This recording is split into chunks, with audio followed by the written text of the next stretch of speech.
traumatic victims. I'm Evan Haney. Wherever you are, make it Truth Frequency Radio.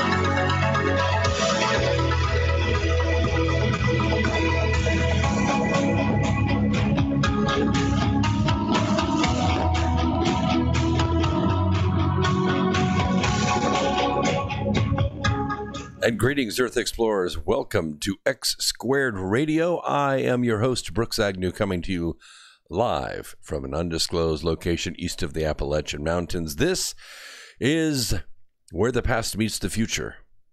In here, the results are always positive. We might go a little past your imagination, but have no fear, you will be safely traveling with us. So whether you're driving across the frozen tundra tonight or sitting there at your workstation working on your favorite project, we are about to launch another episode of X Squared Radio, also known as the America Free Radio. Let me begin with my Religion of Peace report. In the last 7 days, the Religion of Peace conducted 29 attacks. In these 29 attacks, they killed 103 innocent people. They injured 189 innocent people. They conducted 3 suicide blasts, and they expanded their mayhem to 14 countries. All of this from the Religion of Peace. All right. We have a lot to cover tonight. I know you're piling on to YouTube Live now, and that's great. Keep doing that. Let's see, we got Eric and Danny, B. Baker, Terry, and Piper's in there. Thanks, you guys, for being in there already. Johnny on the spot. We're going to get a lot of people in there, and the chat room is going to be flowing. So make sure that you keep up. Also, you can listen if you don't have a computer. You can listen, of course, on TFR.com with your cell phone, or you can dial in and just listen with your cell phone if you have to go out to Whole Foods or something like that and do some shopping tonight. You can put your buds in and listen. The listen-only line is 641-793-7117. 641-793-7117. All right, let's get to it. I want to talk about the information front of the civil war that is going on right now. For more than 2,000 years, a global syndicate ruled the world, perhaps even longer than that. It used its army and its navy to eliminate freedom and liberty wherever it sprouted among men. With the formation of America, the empire lost control when the colonies declared independence and then defended it against those armies twice. Did the global syndicate stop assuming it ruled the world? No, it didn't. It just changed its weapons. It began with propaganda and eventually applied something ancient and dark and sinister: spies. What we call the deep state is the unelected officials inside the layers of government who control the political careers of national officials, such as presidents and prime ministers and members of the national legislature, some of which you just heard on the news. Almost always, the members of the deep state work for the stockholders in the global corporations controlling the world, as they suppose, of course. It is fascism on a scale never imagined by two of its most accomplished leaders, Mussolini and Roosevelt. The deep state is more intensely interested in international than in purely national matters. In fact, the very concept of nationalism is the bane of its existence. Since most of its members derive a large portion of their wealth from primarily the countries that actually have wealth, and secondarily from enslaving every other country on the planet, they need to control all nations' foreign policies even more than they need to control its domestic policies. They need to make sure that weapons are proliferated so that the balance of power is sustained by a fear that is truly terrible. That way they can apply the tactics of control without any one country attempting a rebellion by force. The entire concept of alliances is to contractually prevent the attack on any one country for following the orders of the global syndicate, as an attack on one country is an attack on all countries. Indeed, if they don't like their nation's domestic policies, they can simply relocate. But relocating the headquarters of their corporations would be nearly impossible, as the sun really never sets on them anyway. It has been this way for many thousands of years. The general public know and they care far less about the nation's foreign policy than about its domestic policies. And so the deep state reigns without any supervision whatsoever. We just don't care. Oh, we complain about foreign policy, but can you in Poughkeepsie, can you in Topeka, can you in Tallahassee do anything about foreign policy? No. You can't. You think you can vote. And so did the people of Louisiana this week. Which nations will be treated as allies and which nations will instead be treated as enemies is never really known, not real time, among the people. The history books offer no source of reason as well as they are written by the victors in every single instance. The public schools teach the government positions and policies about such matters. Russia is bad. Well, actually, the Soviet Union was bad. But since they spoke Russian and the Russians are bad, which makes Russia bad. Israel is occupying land that belongs to the Palestinians, even though there's no such people, no such government, and no such lineage whatsoever. Next thing you know, they'll have us all convinced we never went to the moon and the earth is flat. Again. Iran, of course, is the world's leading Shia nation, whereas Saudi Arabia is the world's leading Sunni nation. No one on earth can tell who is who and what is what. But the global syndicate cherishes the volatility on a moment-by-moment basis as part of their campaign to control the world's energy supply. The deep state in America is no merely national organization. Oh, no.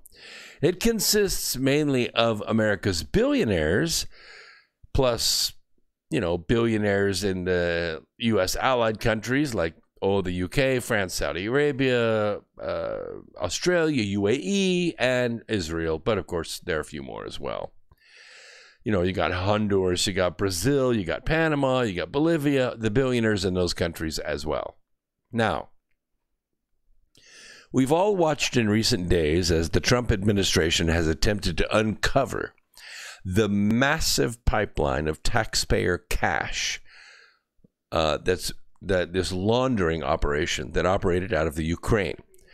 A dozen of the most powerful men in the world were making their families wealthier than genies by magically pouring billions of tax dollars each year through a pachinko machine of shell corporations and nonprofits, while their sons and daughters, cousins and cronies filled their yachts and summer homes with money.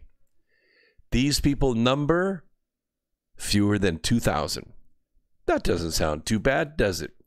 2,000 people, we should be able to clean that up, well, by tomorrow morning.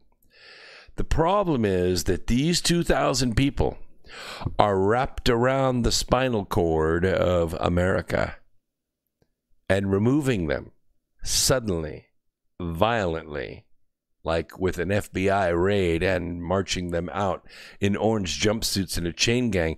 Actually, that sounds pretty good, doesn't it? No, if we did that, we might kill the patient. We'll talk a little bit more about that as we go on. But see, these people and their contacts with one another are both direct person to person and indirect by means of representatives or agents. And all this is interconnected one with another. You're seeing it. You're seeing it right now. You're seeing it on display in our government, in our bureaucracies, live on C-SPAN. Well, at least part of it. You see, America's billionaires lead the U.S. and allied deep state. That is to say, the leaders are among, about 610 U.S. billionaires, and the people who mainly fund American national political campaigns and candidates. And these 610 individuals determine who will get an opportunity to become a U.S. president or member of Congress and who will not. And now it appears even governors. For example, these individuals don't necessarily select the politician who will become America's president, but they do select who will get the opportunity to be among the serious contenders for that position. In other words, it's an acting pool. It's an acting pool of people, all of whom have been approved. It doesn't matter to them which one wins. Republican, Democrat, Independent, Libertarian, it does not matter. They're all groomed and compromised and put into the pool. Well, that is until Donald Trump was put into office. 63 million sleeping Americans came out of nowhere in defiance of all of the deep state's models, and they overturned the tables of the money changers. For 3 years, they have been trying to remove our president, and he has been drawing their generals out into the open to fight. One in particular, General George Soros. Few billionaires don't invest in politicians. Why? Why? I mean, how much money is enough money? Because the drug and taxpayer funds are the headwaters of the return on the investment. And though politicians disagree with one another, almost all of them are acting for the cameras. The politicians who aren't funded by the global syndicate, by their enrichment programs, these are the ones that maybe don't get in front of the cameras. Now, one thing you need to keep clear in your mind as we decipher this quagmire is that the definition of liberalism is actually fascism. Don't give me that about Antifa and all that stuff. I'm going to clear your mind. So listen closely. All social programs lead to fascism, and the elimination of competition with the corporations operating from inside the government agencies, departments, bureaus, and administrations. That's a fact. You may hear a term like, neoconservative or neocon, and the difference between the two is that neocon is the imperialistic extension of fascism. It is the imperialistic fascism that in, let's say World War II, which is a good example for it, was represented by three Axis powers, Germany, Italy, and Japan. Not by purely domestic fascism that was represented by Spain. Whereas Spain Spain was merely neoliberal.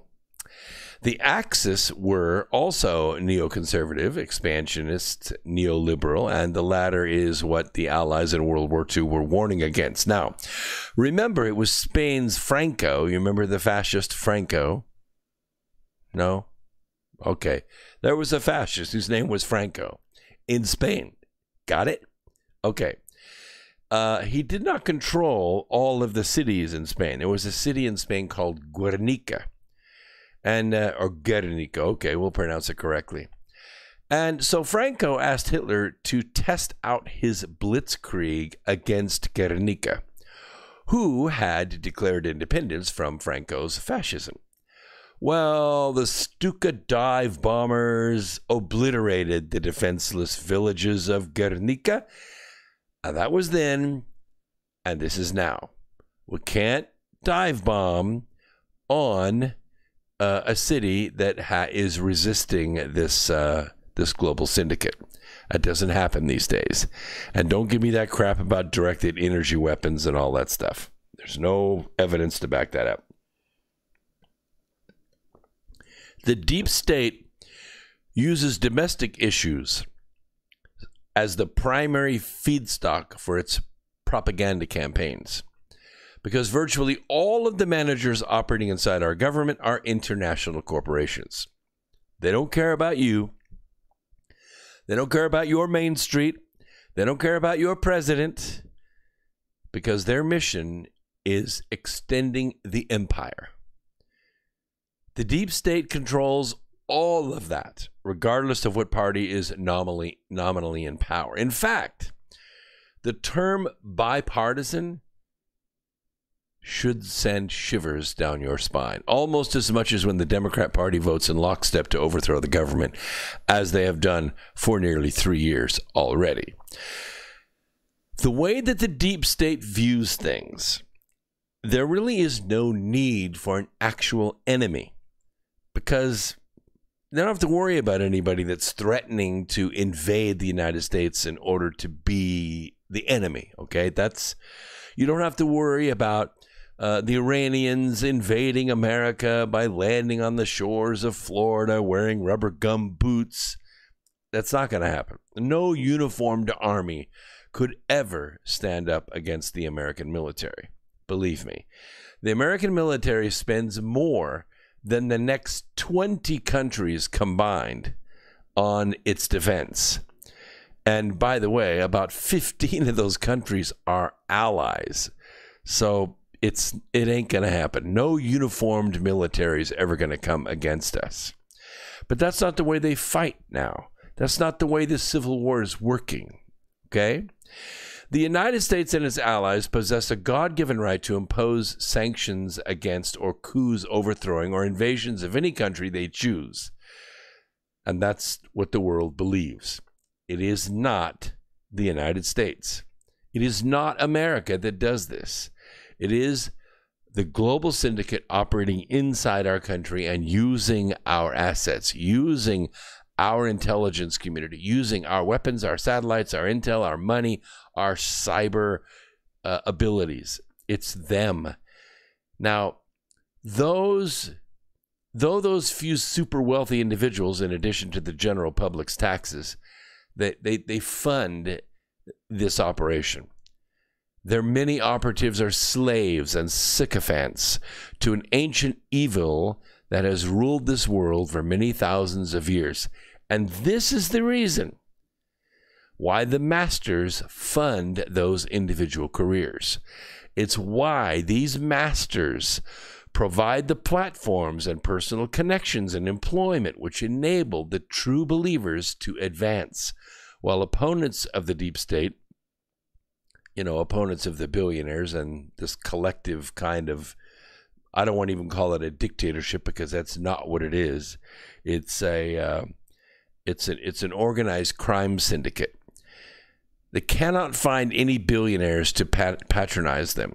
In a society that has extremely concentrated wealth, it means that there will be virtual penury for opponents of the billionaires' collective criminal syndicate, especially the major politicians who need patrons among the aristocracy, the billionaires, in order to have successful careers. You've already seen what happens when a real estate billionaire decides to come down the escalator of one of his buildings, announce that he's going to run for president, and he's not one of the groomed, official, approved billionaires. The other billionaires circle their wagons. Steyer and Bloomberg funded Pueblo Sin Fronteras, which is the forced migration of all these immigrants against our southern border. Steyer, who is funding this impeachment process. Soros is pouring hundreds of millions of dollars into PACs and organizations designed to subvert American politics. All of this is a war, a civil war between billionaires, and eventually it's going to spill out into the streets. This is where it's going to get dangerous. You see, the Open Society Institute was founded by George Soros. He also founded the Central European University in Budapest, where the interviewee was employed for 5 years. They groomed these people over a period of time through college. They train them. They test them. They compromise them. They take films of them. They put them in compromising situations. So when that time comes, Skull and Bones or Epstein Island or whatever, when that time comes to call in that marker, all they have to do is pick up the phone and play a little clip of that video that they did when they were 19 or when they were 29 or when they were 39 or when they were 49. And guess what? That legislation comes through right on key. By the way, Soros also helped to fund the overthrow of the democratically elected and internationally non-aligned president of Ukraine, Yanukovych, in 2014, and to replace him with a Nazi anti-Russian regime, which serves as a terrific asset for the U.S. and allied deep state because of Ukraine's having a 1,625-mile border with the country that the U.S.-installed regime in Ukraine hates, Russia. Right. The global syndicate moved the IMF, which is the International Monetary Fund, and the World Bank, to promise Ukraine loans. Now, we've already seen this happen many times before. Diary of an Economic Hitman. Hang on just a second, New Haven, Connecticut. Just hold on a minute. I'll get to you. And at the last moment, Putin stepped in and asked Yanukovych not to sign the loan papers. He offered to loan the money to Ukraine and provide Ukraine with natural gas. Well, the global syndicate responded almost immediately. Almost immediately. Now, I watched it. You watched it. Maybe. You watched it happen over a 6-week period during which the CIA operatives fomented riots that nearly burned Kiev to the ground. Yanukovych escaped with his life and attempted to rule in exile. But John McCain and Kerry and Clinton and Romney, they made sure that the corrupt leader who was in prison at the time took control again. And a short while later, out of fear of being invaded and conquered by European armies allied with the global syndicate, Crimea voted overwhelmingly to be annexed by Russia. I don't care what you've heard. It doesn't matter. I was there. My CFO had family there, and he confirmed that it was a peaceful and joyous occasion, purple finger and all, when they voted for annexation. And not a moment has gone by until July of this year that the flow of American taxpayer money was shoved into highly complex and refined laundering systems to make people like Romney, like Kerry, like McCain and Obama and Clinton and Pelosi and others, hidden layers beneath them like McMaster and Brennan and Clapper and Rhodes and Jarrett, and even State Department bureaucrats like Yovanovitch, which you've seen testify this week, and others, made them very rich. They are all millionaires from these programs. They are addicted to the cash, and their entire political operation is financed by this money. And now you know why Obama did not want Biden to run for president. Now you know why there's a long line of spies and assassins who are sneaking into Adam Schiff's dungeon to attempt a coup against the American government. I believe this is why William Barr met with President the night before he went to the rally in Louisiana a couple nights ago. I believe that Barr wants his team to raid these offices and take down the deep state. And I'm also worried, as is our president, that removing this infection all at once may kill the patient. Tonight is a very dangerous night, Earth Explorers. Tonight, the deep state is gathering and planning their defense. Without willing anything to happen, I raise my voice to say that their best defense is a grand and terrible offense. So I want you to be personally prepared to feed yourself for a few weeks. I want you to prepare your home finances so that you can operate your family without the use of banks. Understand? Keep your tank full of gas. Keep a bag packed for each member of your family. This threat will pass in a few months, but for now, I'm just asking you to heed my instructions. So we're going to take a quick break. When we come back, phone lines will be open at 213-233-3998. More America Free Radio coming to you live right after these messages.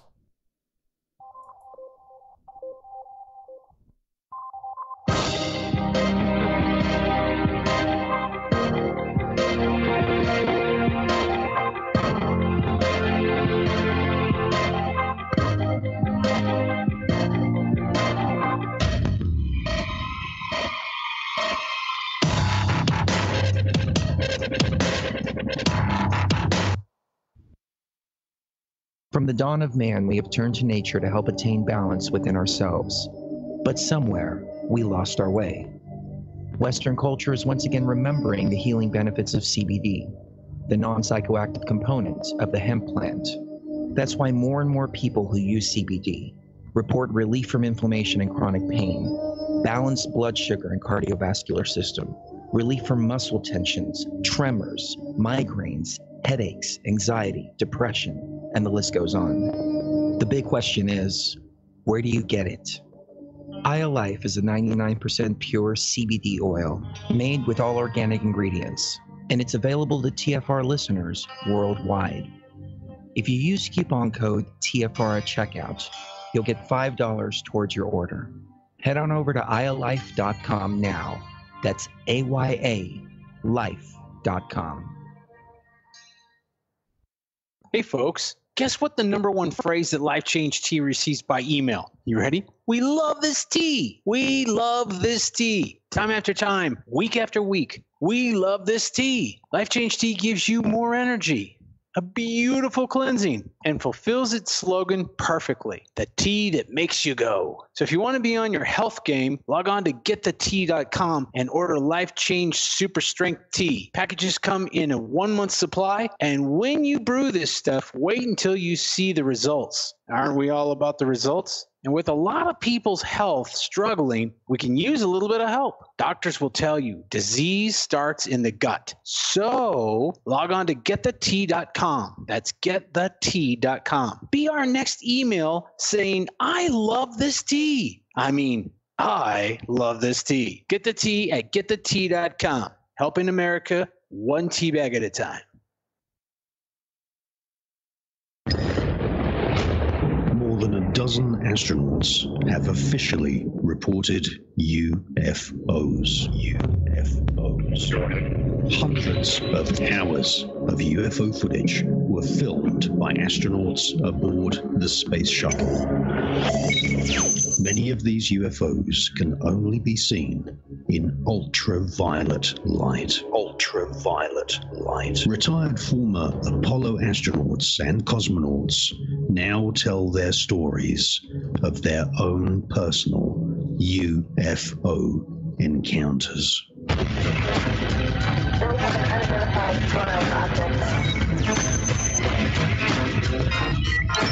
The Channel, intelligent television for planet Earth.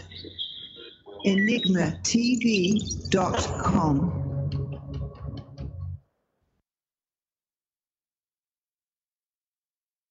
Real people, real radio. Wherever you are, make it TFR. Truth Frequency Radio.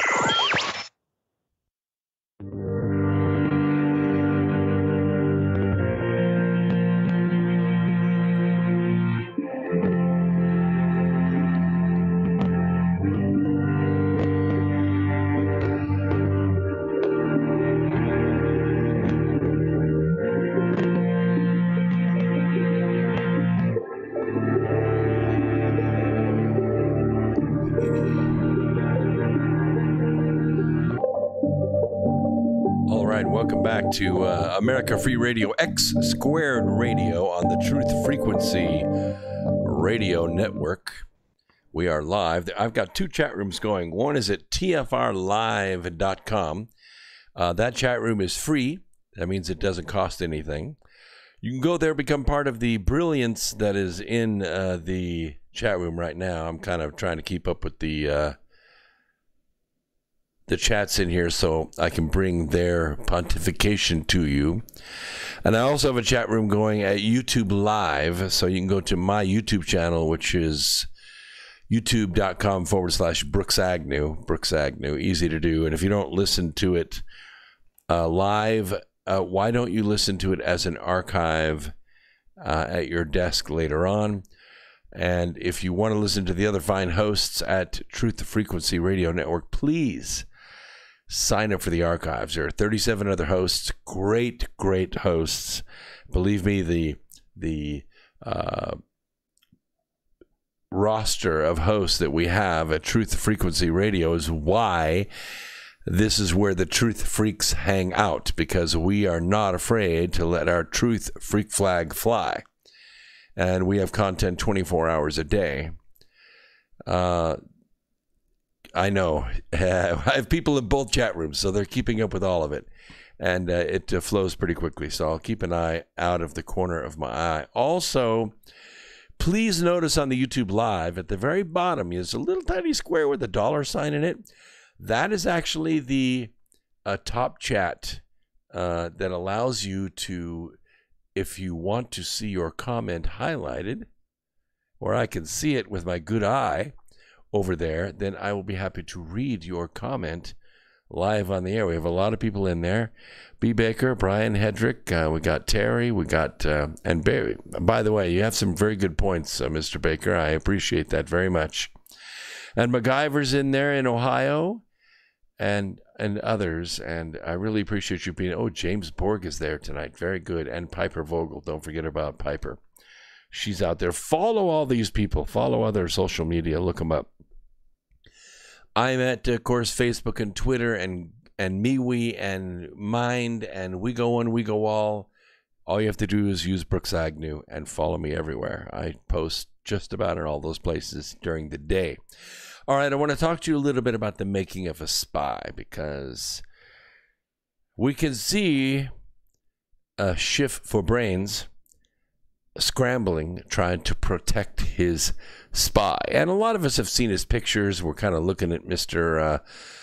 CIA Aramella and trying to figure out who the heck is this guy? He looks like a dweeb to me. Well, I enlisted in the Air Force on what was called in those days the delayed enlistment program. I don't know if they still have that today or not, but in those days we had an all-volunteer armed services, and so high school students could go in on the delayed enlistment program if they were, early 17 years old. I think you had to be 17 and a half to actually go in. But, before you graduated high school, you could take these AFES exams, and if you scored really well on them, you could select a good career. And I chose the hardest electronics courses they offered. While I was in basic training, we were all tested for everything. Propensity to learn foreign languages. We were tested in logic and intuition and comprehension. And there were a few of us who scored high enough to warrant interviews to see if we wanted to do something more. something more for our country than just, wear a uniform. And I was only concerned with getting the GI Bill and going to college. So that was not the military bearing that they were seeking. And so I passed on the program. Others went on to greater things. That is what they do. They look for potential, for spying. So I want you to meet Alexander Eric CIA Aramella. Okay, it's Charmella, but it's spelled CIA Ramella. While the lawyers representing Eric, the alleged whistleblower in the Trump impeachment fiasco, described him as having spent his entire life in apolitical civil servant positions, the actual truth is that Eric has been involved in radical political behavior throughout his entire life, including his years at Yale. He was noticed, he was funded, and he was recruited at a young age to do one thing. He was recruited to spy in the bowels of the deep state to deal with foreign entities of the global syndicate. The DNC is the American arm of the global syndicate. It was founded to do that very thing in 1848, and it has done its mission very well, costing the lives of more than 1.5 million Americans in wars alone. Eric was radicalized at Yale by professors like Bassam Frangier. He was quickly recognized as a fellow traveler and became an insider in the Obama administration. Unfortunately, he continued that through the first 2 years of the Trump administration as well. In October of 2016, this is about 3 weeks before the election, okay? Eric was the guest of Vice President Joe Biden at a lunch to honor the Prime Minister of Italy. But in July of 2017, as members of the Trump administration began to suspect that good old Eric, by then a career CIA analyst and Ukraine director on the National Security Council, was actually responsible for some very high-level leaks, and he was fired. Journalist Mike Cernovich, you've heard of him before. He exposed Eric back in 2017 in an article claiming that Eric wanted to sabotage President Donald Trump. Cernovich was documenting meetings and lunches that Eric Charmella was having with high-ranking officials at the DNC, including Alexandra Chalupa and the NSA. And although foreignpolicy.com and others attempted to disparage Cernovich, and believe me, he got his butt handed to him several times in the social media, he was labeled an alt-right blogger. First of all, let me just say, this is the America Free Radio Network, okay? My little thing right here. X Squared Radio is a program on the Truth Frequency Radio Network and others. And we are all about free speech here. And I'll let you say just about anything you want to say here. But we will not purvey propaganda. And when a term like alt-right crosses my lips, I really have to spit, because there ain't no such thing. Alt-right was created. It was created by the propagandists. It was created to make us look aberrant, to make us look deviant. And we're not. We are America. We are mainstream America. We are the blue coats. We're the ones that fought for, died for, and believe in America. There ain't no alt-right. He was also labeled as one of Trump's trolls. Well, okay, we'll let that one stand. It seems like Mr. Cernovich was right, not alt-right. Because who was Eric? Why is everyone, including many Republicans, trying to conceal this man's identity? It's not going to do you any good, because I'm going to tell you exactly who the guy is right now.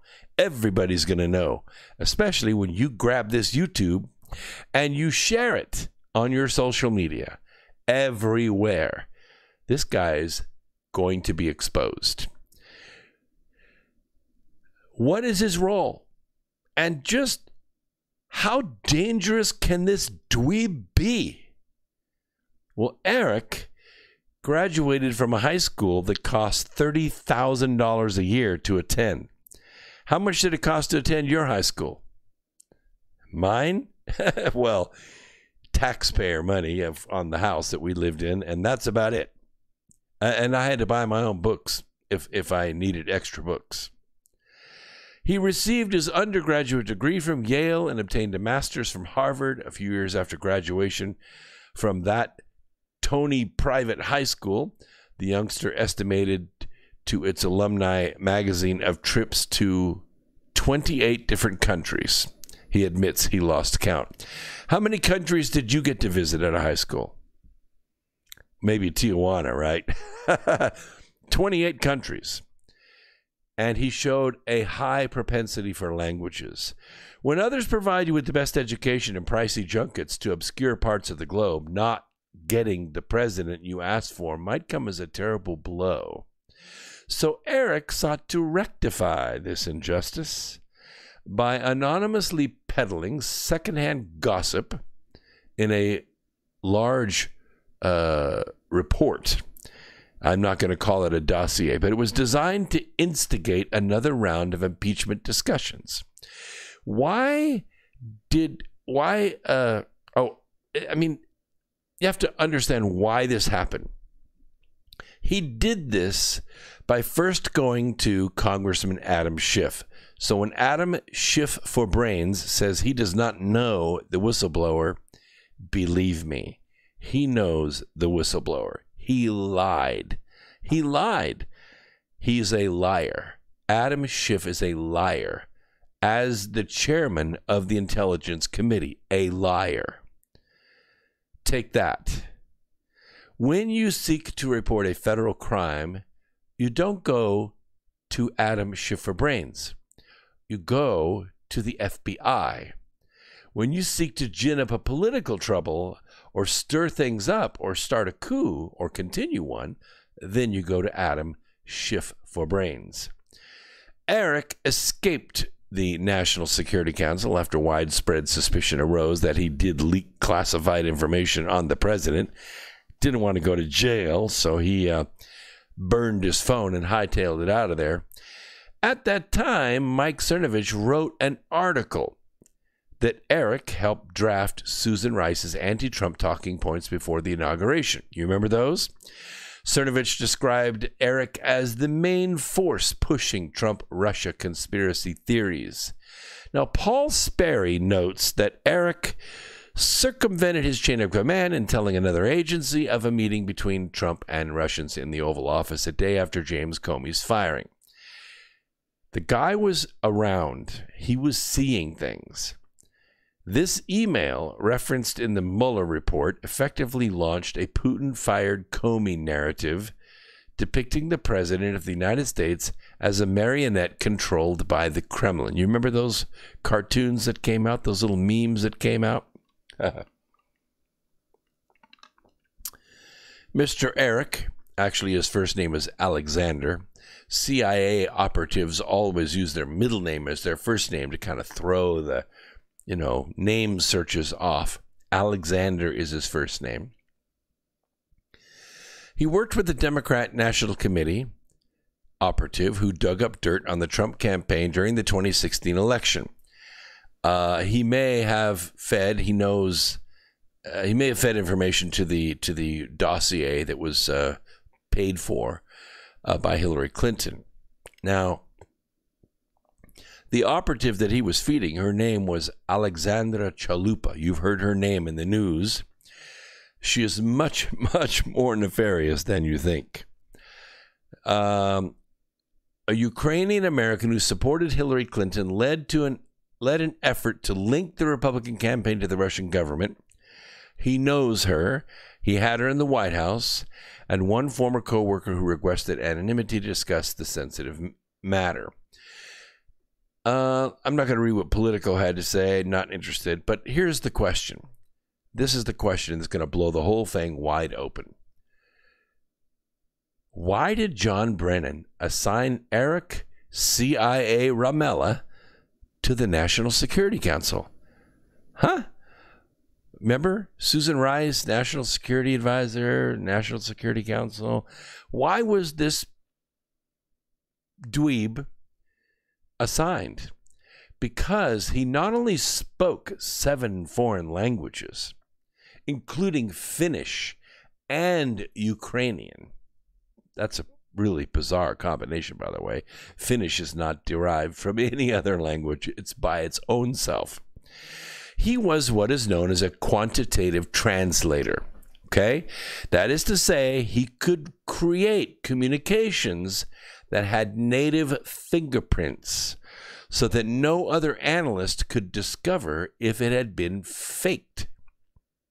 Now, what role, if any, did Eric take in this particular collusion involving Chalupa and a foreign government to influence the outcome of a U.S. presidential election? Why did Senator Rand Paul describe Eric CIA Ramella as Vice President Joe Biden's point man on Ukraine? Because he was the man who helped Biden place his boot on exactly the right nerve to make one of the most corrupt governments on earth bow to his will. He was not alone. Romney, McCain, Kerry, Pelosi, and Clinton all received huge amounts of laundered American taxpayer cash that had been poured through shell and non-profit companies to feed the corruption. The money made their families wealthy and powerful. Men like Eric CIA Ramella were the communicators that kept the money flowing. That is until Trump discovered it, and he shut off the source of capital. Ooh, and that hurt. They had some obligations. You see, the lawyers representing Eric describe him as an apolitical, a model civil servant, insisting the identity of the whistleblower is irrelevant. And you know what? This is an absolute lie. The whistleblower's identity matters precisely because his past partisan behavior, unbecoming of a civil servant, grabbed the attention of journalists like Mike Cernovich and coaxed the White House to force him out. All several years before Paul Sperry identified him as the whistleblower. Disclosure of the name of any person who may be suspected to be a whistleblower places that individual and their family in great physical danger. His lawyers maintain any physical harm the individual and or their family suffers as a result of disclosure means that the individuals and publications reporting such names will be personally liable for that harm. Can you say Roger Stone? Can you say John Corsi? Can you say Mike Flynn? Hell yeah. We know what happens to whistleblowers from the Obama administration. Liable for the harm to the leaker or for the harm to the impeachment scheme he advances. You see, the CIA, which placed not a single human intelligence source on the ground prior to the U.S. invasion of Iraq, managed to infiltrate the White House. Oh, yes, they did. To make America great again, the CIA needs to understand that its job of spying on America's enemies needs to be outside the country and not on Americans. In fact, to make America great again, the CIA may have to be dissolved entirely. Think about that. Just think about that for a second, how hard that would be. The greatest spy and assassin organization the world has ever known. One that Sun Tzu would only dream about in his iconic book, The Art of War. I have it right up there in my bookshelf. Call this a coup d'etat. Call it a putsch. Call him Alexander Eric CIA Ramella. But do not call him apolitical without an accompanying laugh track. Okay? So what is this mission? Why is this mission to destroy President Donald Trump? And maybe the greater question is, how has it been so successful in pulling in people who I previously thought actually were intelligent into their game and actually wanting to remove this president from power?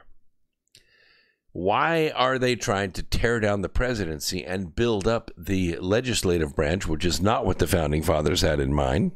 They did not see the corruption entering the United States through the executive. That was easy to handle.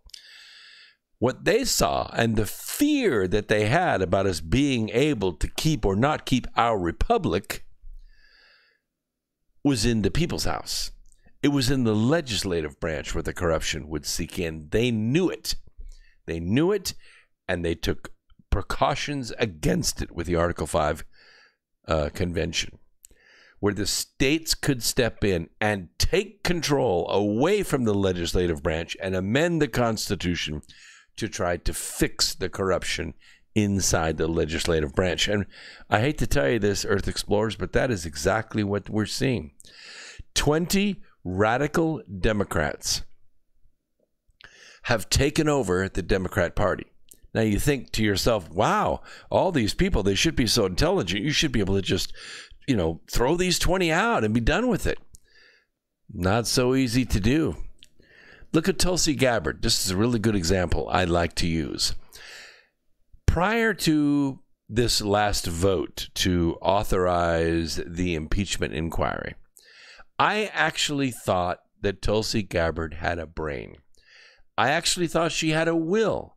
I actually thought her being a pilot, being at least in command of her own ship, that she could somehow muster enough sovereignty to say, I will do what is right. But she didn't. She had an opportunity to distinguish herself from her colleagues. Was her vote necessary? Hell no. They had the majority by 19 other votes. Easy peasy. She could have distinguished herself, but she decided to vote with the socialists. And then when she was interviewed about her vote with the socialists in lockstep with the other socialists, she justified it. I'm sorry, Tulsi. I'm withdrawing my tiny bit of support that I had for you. It's gone. You're nothing more than a socialist. All right.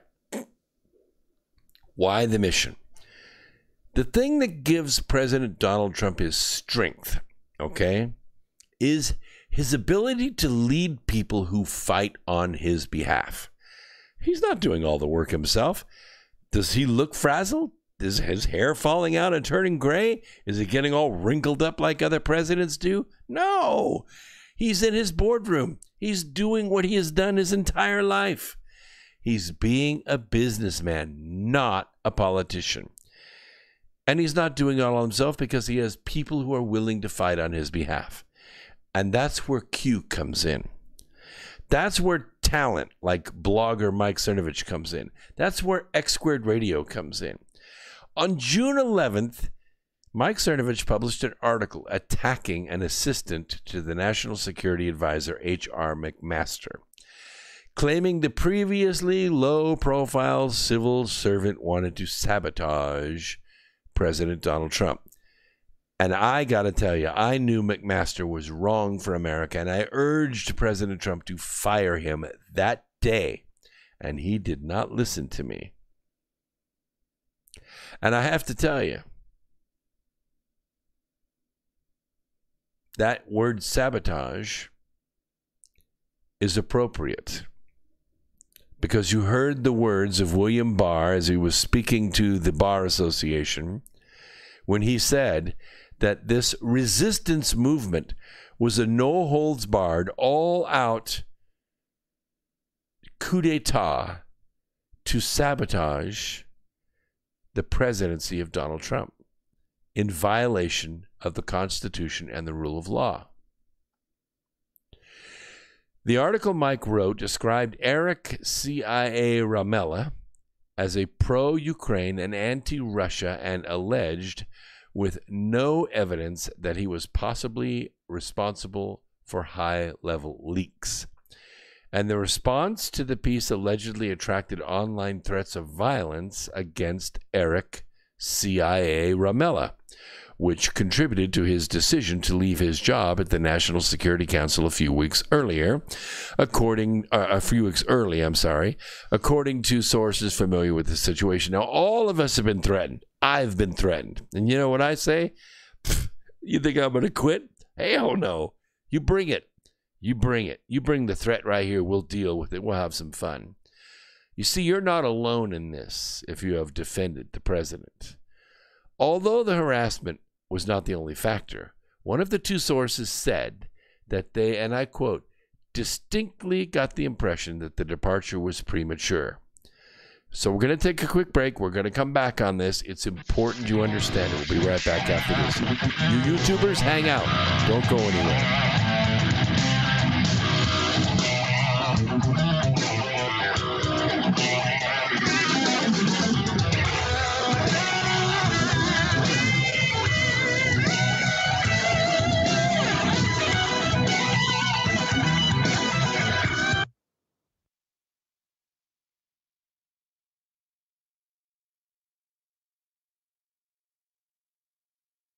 Hi, my name is Ella, and I'm 10 years old. I'm one of the millions of children born to parents suffering from the sheeple virus.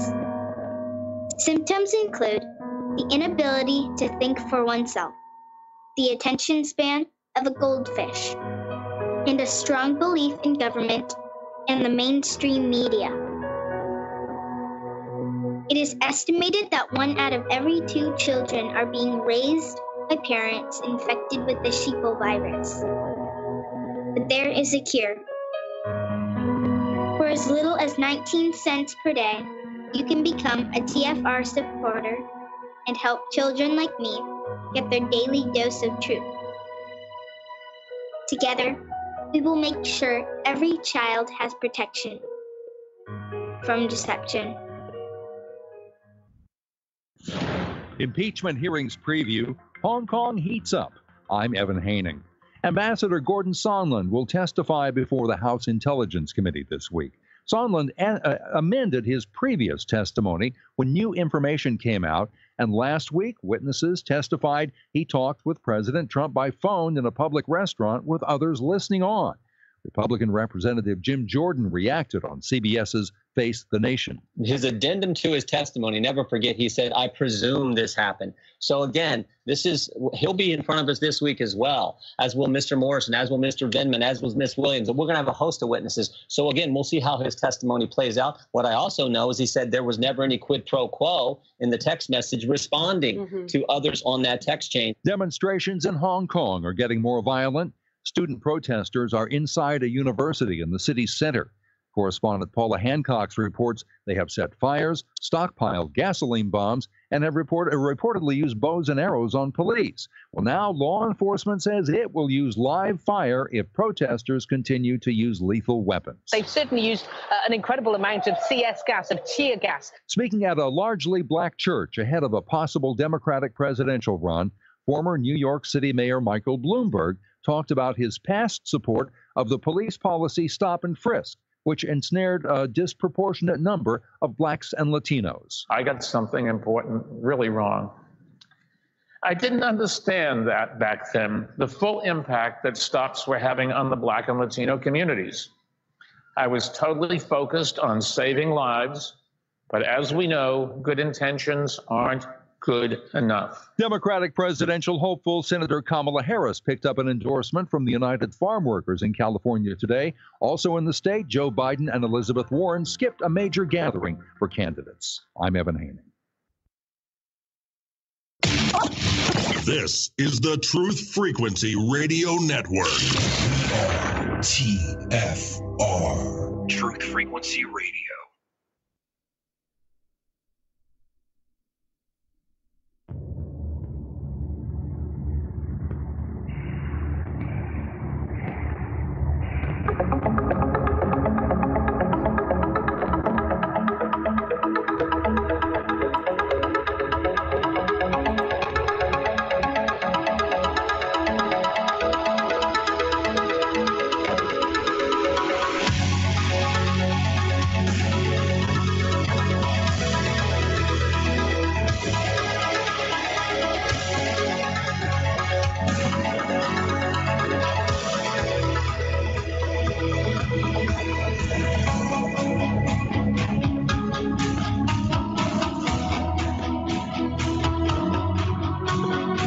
Okay, welcome back, all you people on YouTube. Thanks for hanging out. By the way, Agatha brought a very good question up in the chat room. She wants me to talk about Project Looking Glass, and I'm going to do that.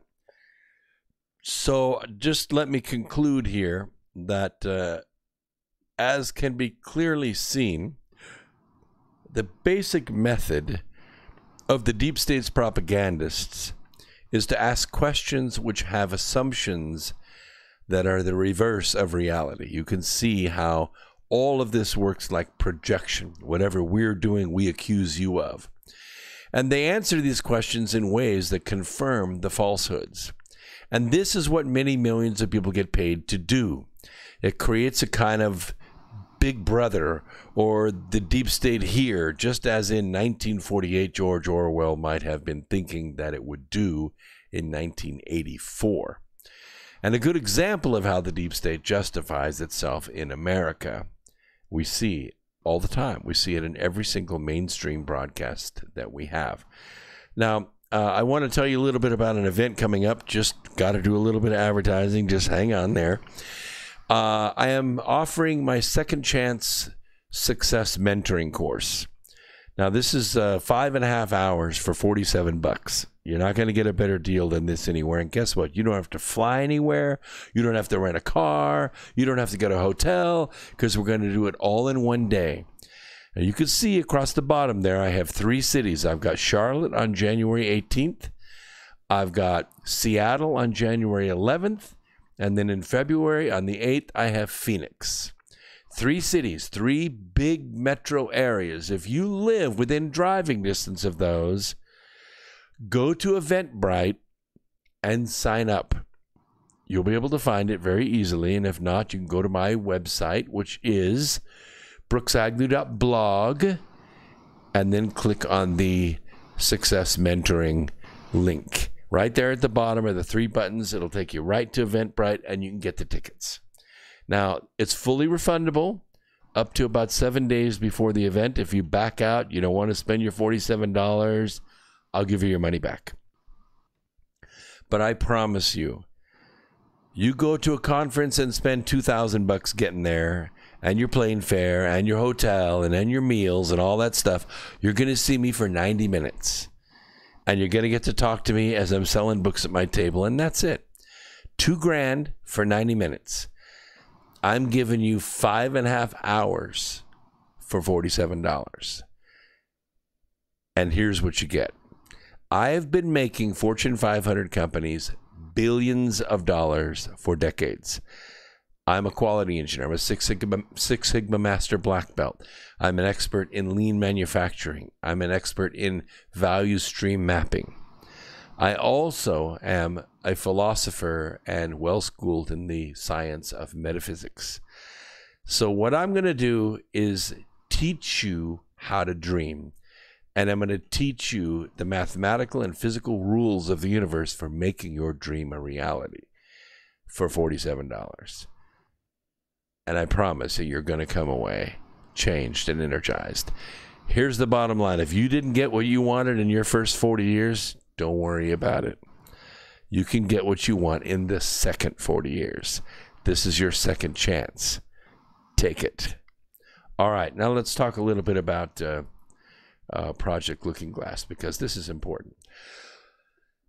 Looking Glass was put together in the late 80s with the discovery of something called the Yellow Cube, or what's also known as the Yellow Book.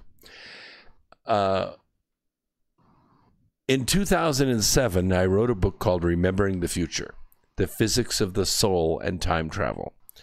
The reason that I wrote it is because in 2004, we started writing the Arc of Millions of Years series, and we started studying these 44 ancient cultures, and this technology came out. This technology where these ancient races knew that something was going to happen in the year 2012. They didn't know exactly what, but they knew it was going to be big. And they had what was called the Wheels of Time Untime. This was a mathematical set of wheels where they were actually able to predict events in multiple dimensions, including time.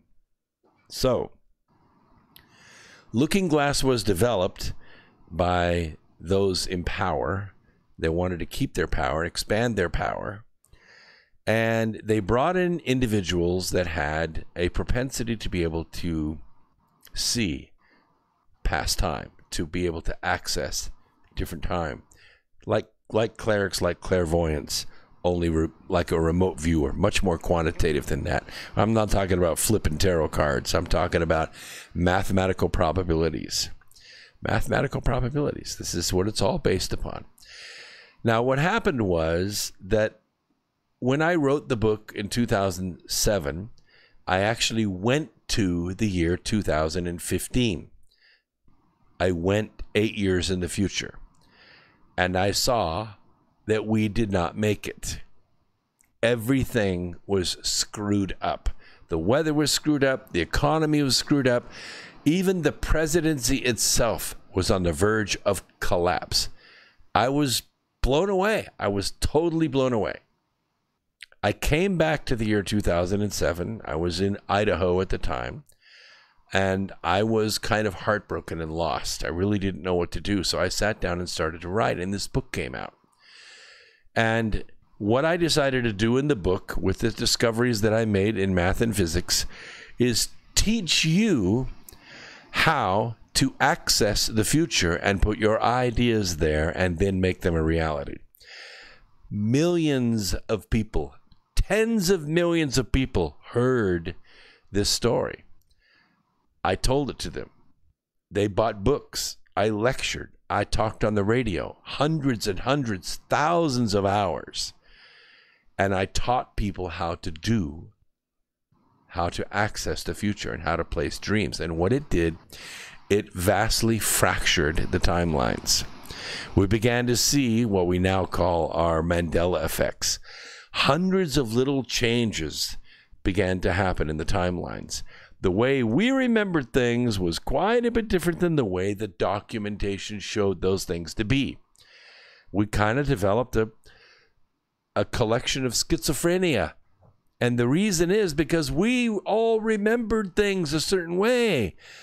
But the video record, the written record, the historical records showed something completely different.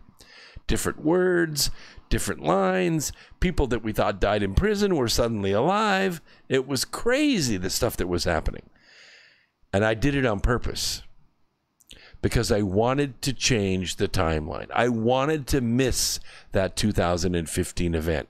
And we did. We did.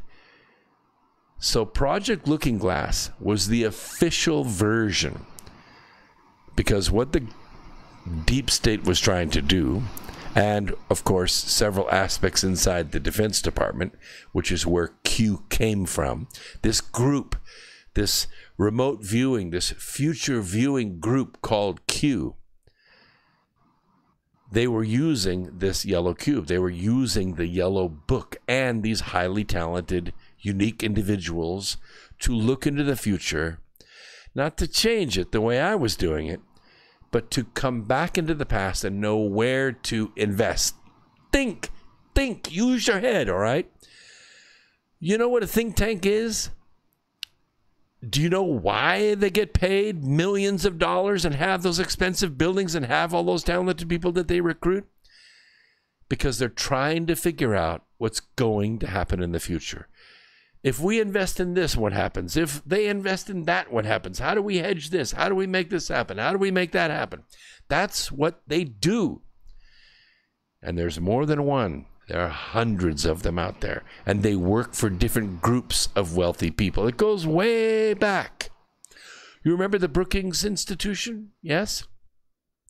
You remember when the Brookings Institution was asked the question, what will happen if we divulge to the world that UFOs are real and aliens are here visiting us?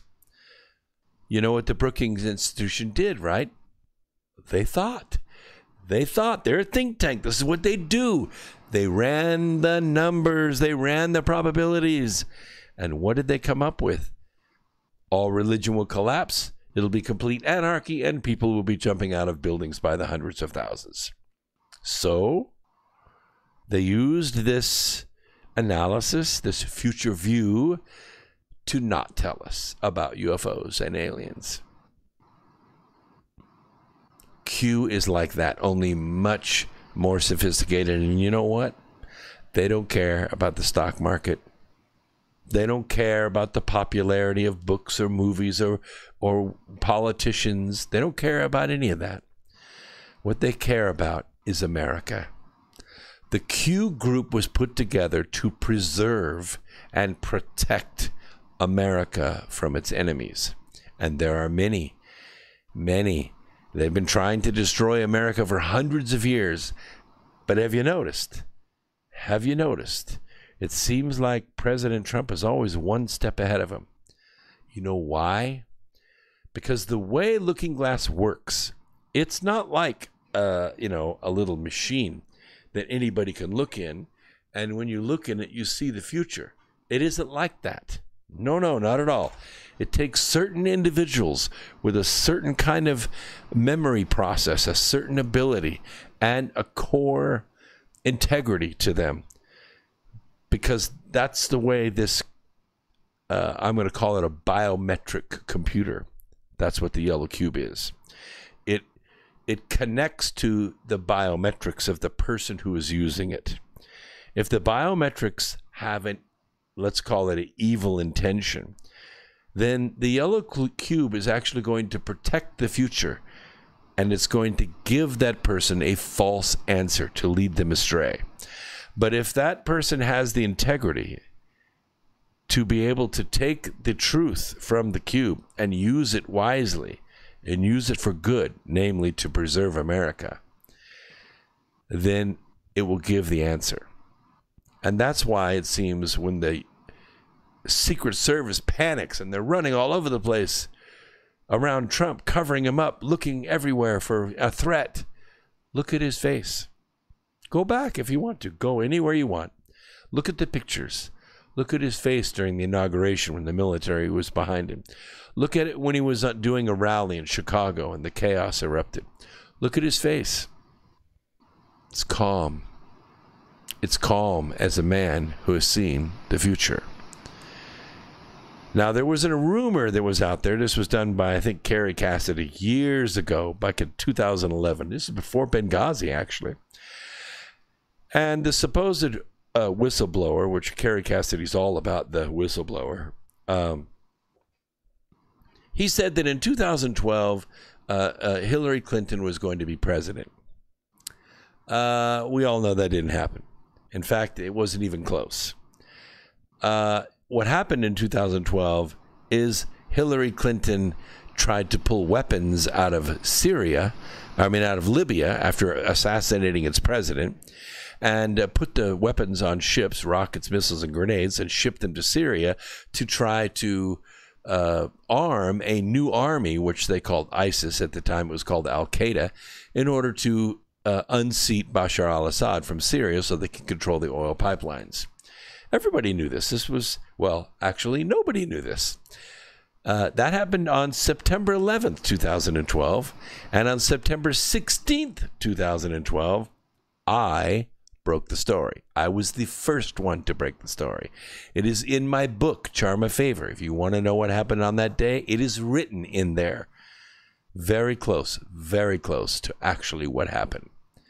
And the truth will come out eventually, but I divulged it to you anyway.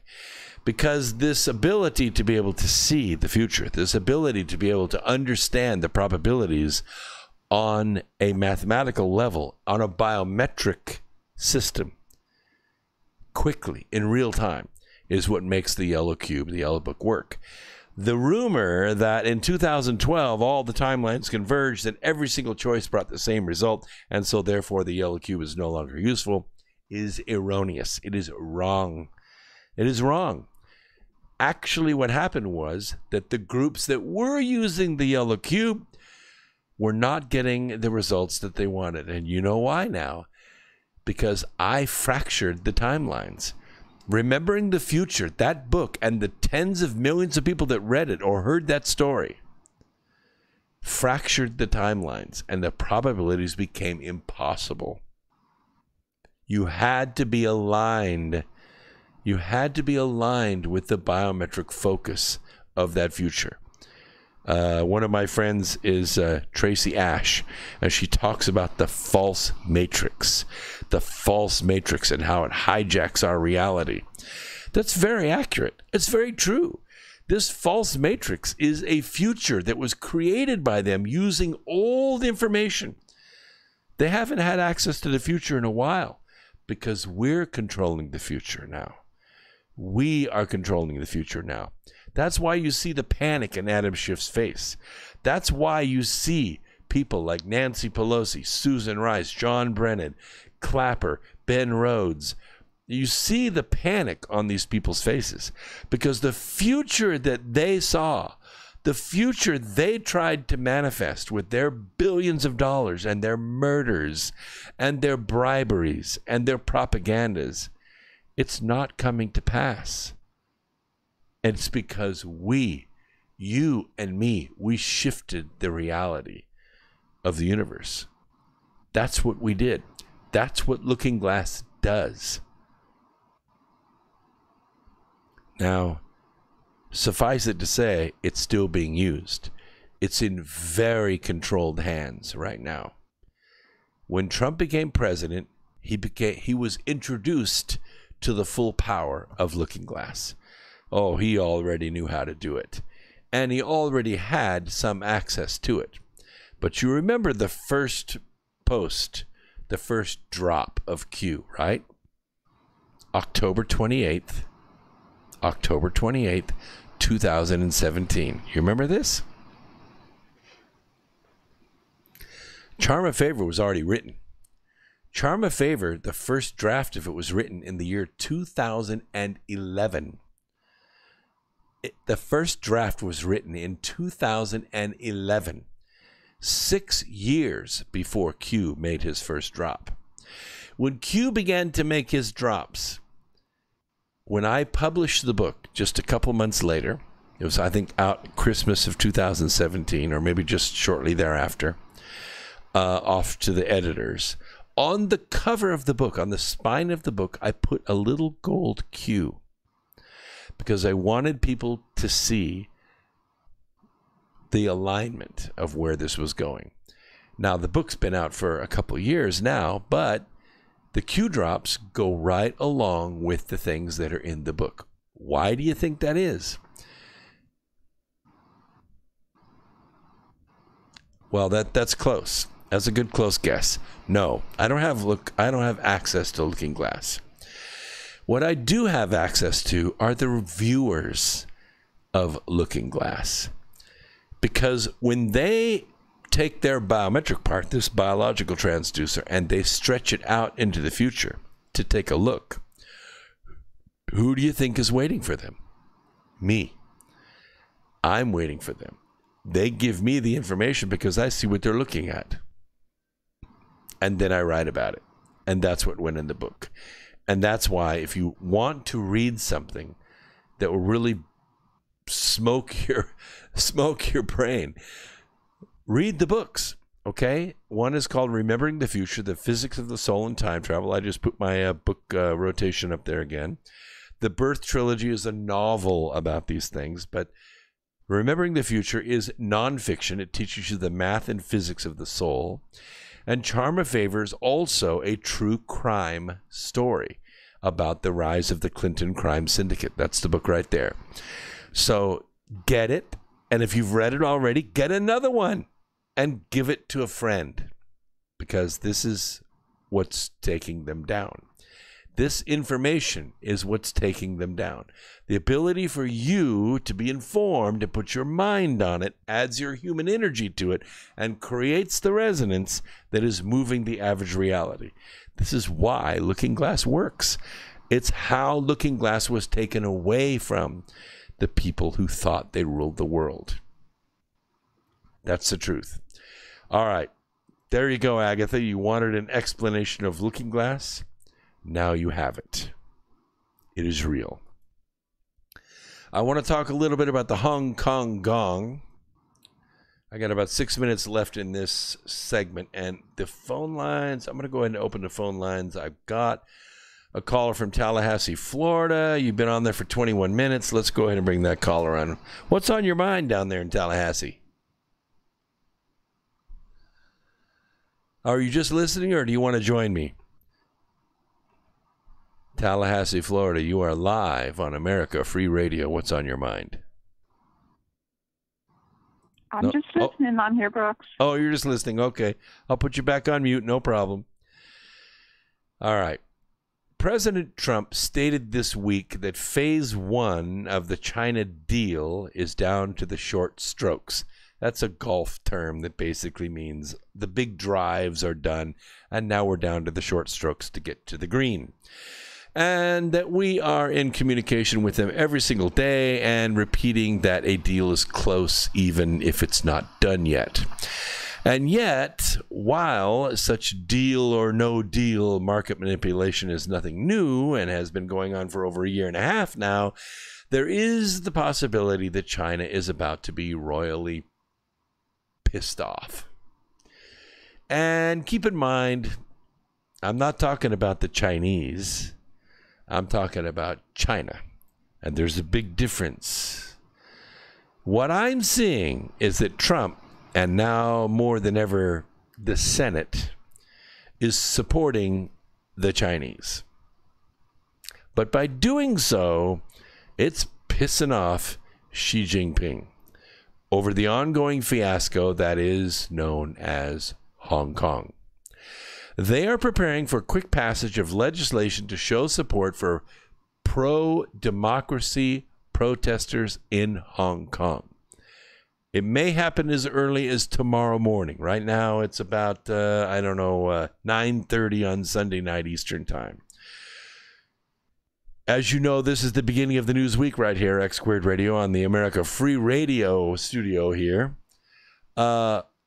And this is the beginning. Tomorrow morning at 6 a.m., approximately 8 hours from now, Breitbart Radio is going to hit the news waves, and they're going to, Alex Marlow or his assigns are going to begin talking about this. But they probably will have listened to this program the night before. Because I think what they're going to do is they're going to place the city's special trading status with the U.S. under annual review. This is not good. This is not, this one China, two systems does not like this. They don't like this at all because there's money involved, there's trade involved, and Hong Kong is China, according to Xi Jinping. Hong Kong is Chinese, according to Hong Kong, and that's a big difference. It doesn't sound like much of a problem to you. But Mr. Xi has been trying to break Hong Kong. In case you haven't noticed, they made the recent announcement the last few minutes that they're going to begin to use lethal force. Lethal force means dead. Lethal force if the protesters continue to use violence. But you and I already know what's going on, don't we? Because you listen to this program, don't you? You know that a Chinese person in a mask doesn't necessarily have to be a protester. They could be a cop. They could be the army. And they could perpetrate violence. Imagine that. Burning cars, breaking windows, clubbing people. Yes. And what happens is the military responds by shooting back. Oh, they don't shoot their own guys. They shoot some other person who's a protester. And that's how it's done. Mostly because China is hurting for liquid cash. This is what it's about, folks. They need what Hong Kong has. The only challenge is that Hong Kong is filled with Chinese, and they believe that they are free. Hate to tell you. According to Bloomberg, the Senate is about to bring the bill to the floor under an expedited process. It could happen in the morning. It could happen tomorrow morning.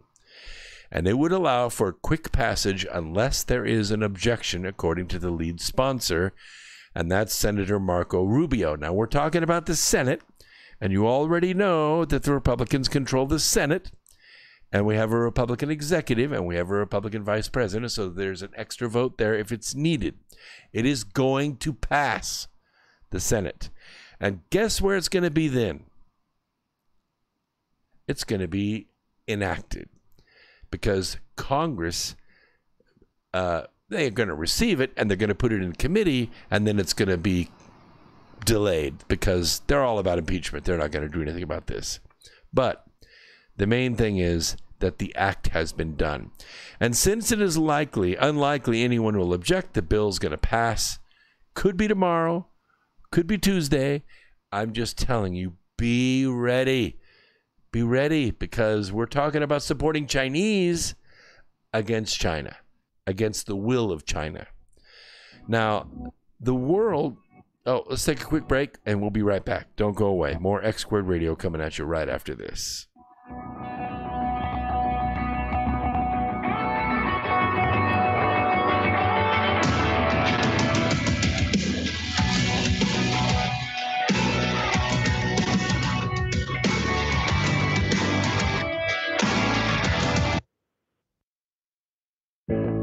The reviews for Extendivite are amazing. Here are some from Amazon. By Christine, great for heart palpitations.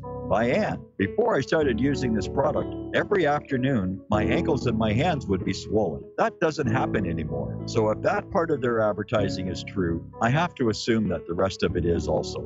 Not to mention that when I had my yearly blood test, only a few weeks after beginning to use this product, my cholesterol had dropped over 30 points. I'm going to continue to take it. By Croc, I love this product. It really works. By Brad, works great, thank you. Tell us your story. Get your Extendivite today. To order, call 1-877-928-8822. That's 1-877-928-8822 or visit heartdrop.com. Extend your life with Extendivite. Poor water quality is a major health issue, and it's only getting worse. Municipalities can't keep up, standards have dropped, and pollutants are increasing. Where does it all end? It ends by keeping the pollutants outside of your home with HydroCare's advanced systems available at Wave Home Solutions. No less than the best purification materials and processes have been developed by HydroCare to provide you with healthy, clean water for drinking, cooking, and showering. HydroCare far surpasses the competition in removing chlorine, odors, iron, lead, chemicals, limescale, and much more. Don't settle for less when it comes to your water. We'll take care of the toughest water problems for you, whether it's from a city or well source. Satisfaction guaranteed. For more information, call 888-997-WAVE. That's 888-997-WAVE. Or go to bestwater123.com. That's bestwater123.com. Wave Home Solutions for a healthy, comfortable home. Jacob Frank Leibovich is the mastermind behind a global network of satanic cults. He taught that the Creator God was evil. Jacob Frank proclaimed himself as the true Messiah. he vowed never to tell the truth.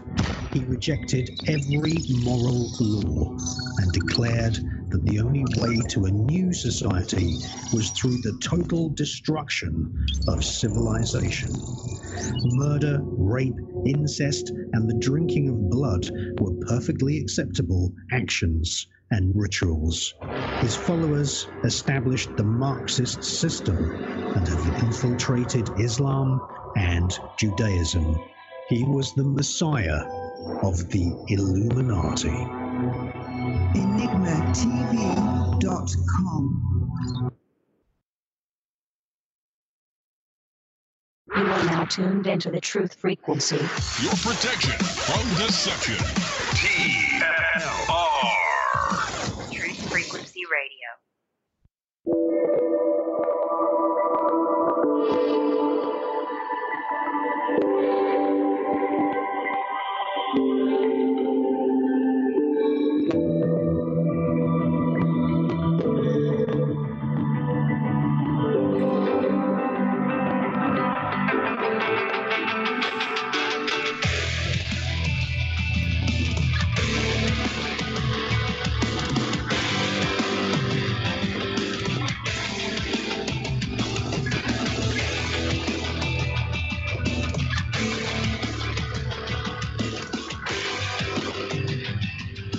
Okay, welcome everyone back to X Squared Radio here at the America Free Radio Studios, part of the Truth Frequency Radio Network, where the Truth Freaks hang out. We do let our Truth Freak flag fly.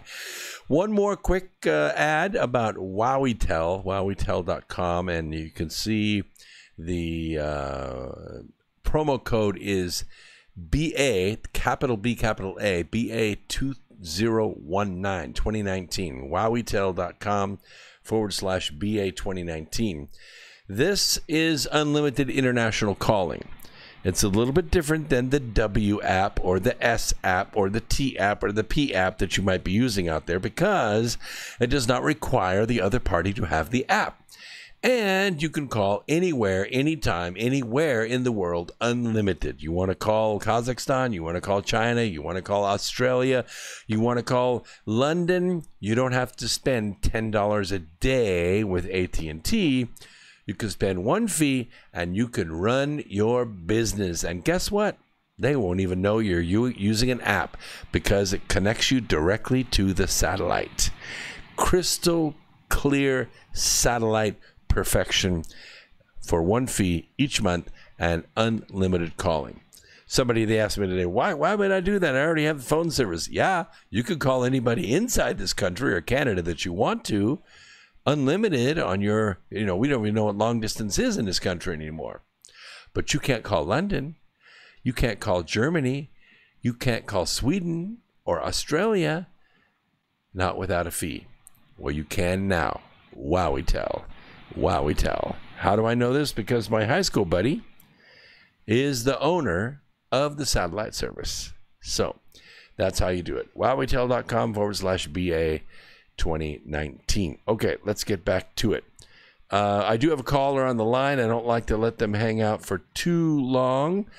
Covington, Kentucky.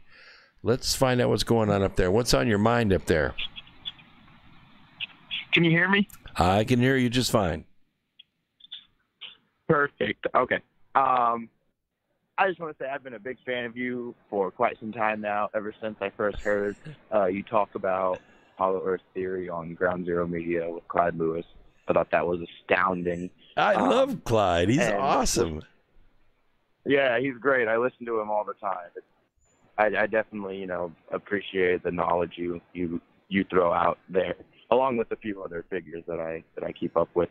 But in regards to what you mentioned earlier tonight about the false matrix and whatnot, I have a friend who he's kind of odd when it comes to talking about these sort of things, things that aren't really talked about amongst the masses. And how do you necessarily explain to someone who doesn't really know or believe what goes on around him. Like, he questions everything. Well, that's what we're supposed to do, is question everything. You're saying he doesn't question everything. He thinks that there is no false matrix, that everything is reality, and he's just fine, right? No, what I'm getting at is that he, like, I understand that, yes, it's important to question everything, but he takes it to such an extent to where it's funny, because when I also analyze, when I hang out with him and I analyze, our relationship and whatnot, I notice that he tends to mainly stick to watching mainstream media, and I don't know. He just he comes off as someone who really, it's not necessarily a good questioning about everything. It's more of a negative connotation coming from him. It's not that he strives to learn more. It's that he's kind of stuck in what to believe. Yeah, I understand exactly where you're coming from, and that is a difficult quandary. I work in a similar situation as a consultant. Sometimes I'm put into cubicle spaces with other engineers, and you can't help but have conversations every once in a while. And they have their own version of reality. That we live in a society that is divided, and it is divided basically because of the president. And, at first we have to say, well, yeah, that is partially true. But, the word divide is the root word to diversity. And diversity is what the other side is basing their existence upon. That what they want to do is divide America up back into all the little peas and carrots and, soybeans and celery chunks. They want to take the stew apart and separate all the celery from all the carrots, from all the potatoes, and then, assign a leader or a representative for the potatoes and the carrots and the peas and whatever in the stew, and then bring the representatives together and say that's a representative government. But that's not what America is. America doesn't care what color your skin is. We don't care what the shape of your eyes are, or where you came from, or what accent you have. We don't care about that at all. America is a melting pot. We all come together as one, and we debate ideas, not skin color. We don't debate heritage. We don't debate whether our ancestors were a slave or not. We don't debate that at all. That's meaningless to us. What we care about is what is affecting our families, our jobs, our communities, our education systems, our money right now. And that's how the left, we call them the left, or this false matrix, that's how they work. They keep you in this constant turmoil, doubting the homogeneity of society, and turning everybody in that society into a victim. And as long as you can bring the argument back to that and say, look, I really don't care what color your skin is. I could care less. I mean, why are you being so racist against me? Because I'm white? Because I'm not white? Whatever.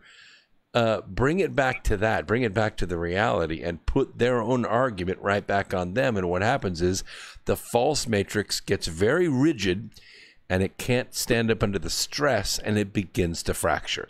And hopefully the person begins to see that fracture, and they become what we call awakened or red-pilled. Certainly. Yeah, I think I just needed, to hear it from a second source about what I was experiencing, because I have caught myself many times, kind of flipping it on him, and then him, come, and he gets very stumped a lot when he talks to me. And yeah, that's usually when the name calling starts.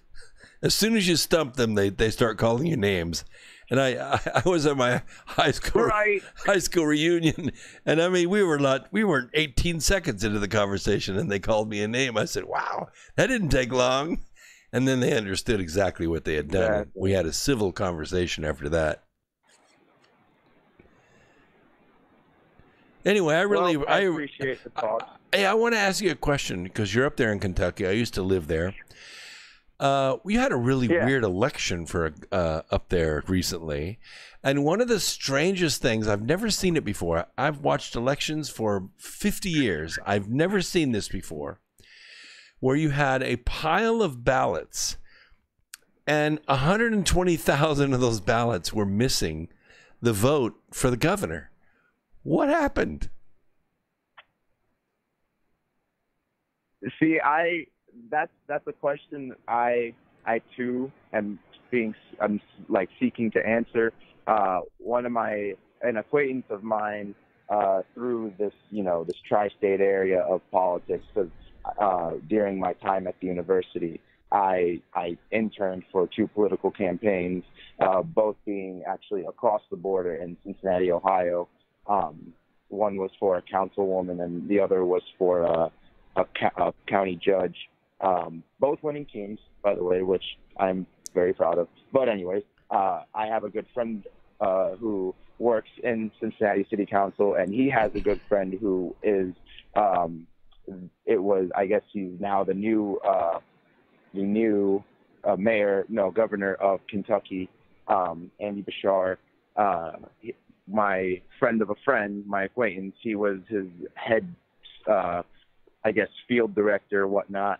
And I texted him while the votes were coming in, and I saw, that they were neck and neck, 48-48. And I texted him, and I was like, it's neck and neck right now. But how do you think he's gonna?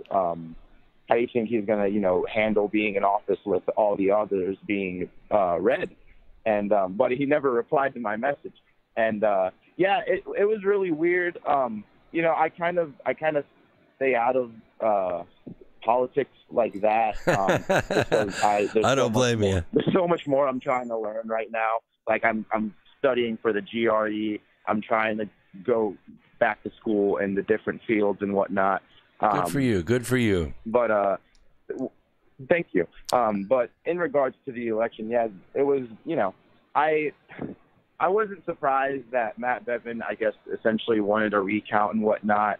But this is honestly you bringing up these 120,000 voting pieces that weren't counted. This is the first time I'm hearing about it, honestly. Well, I mean, the ballots were counted because your attorney general, who was actually a black conservative, very, very fine gentleman, he wins. He wins by a big margin. But the same group of ballots were missing the vote for governor. The attorney general won by almost 180,000 votes, but there were 120,000 votes missing for governor. And now you had your Democrat governor, and I don't have any trouble with Mr. Beshear.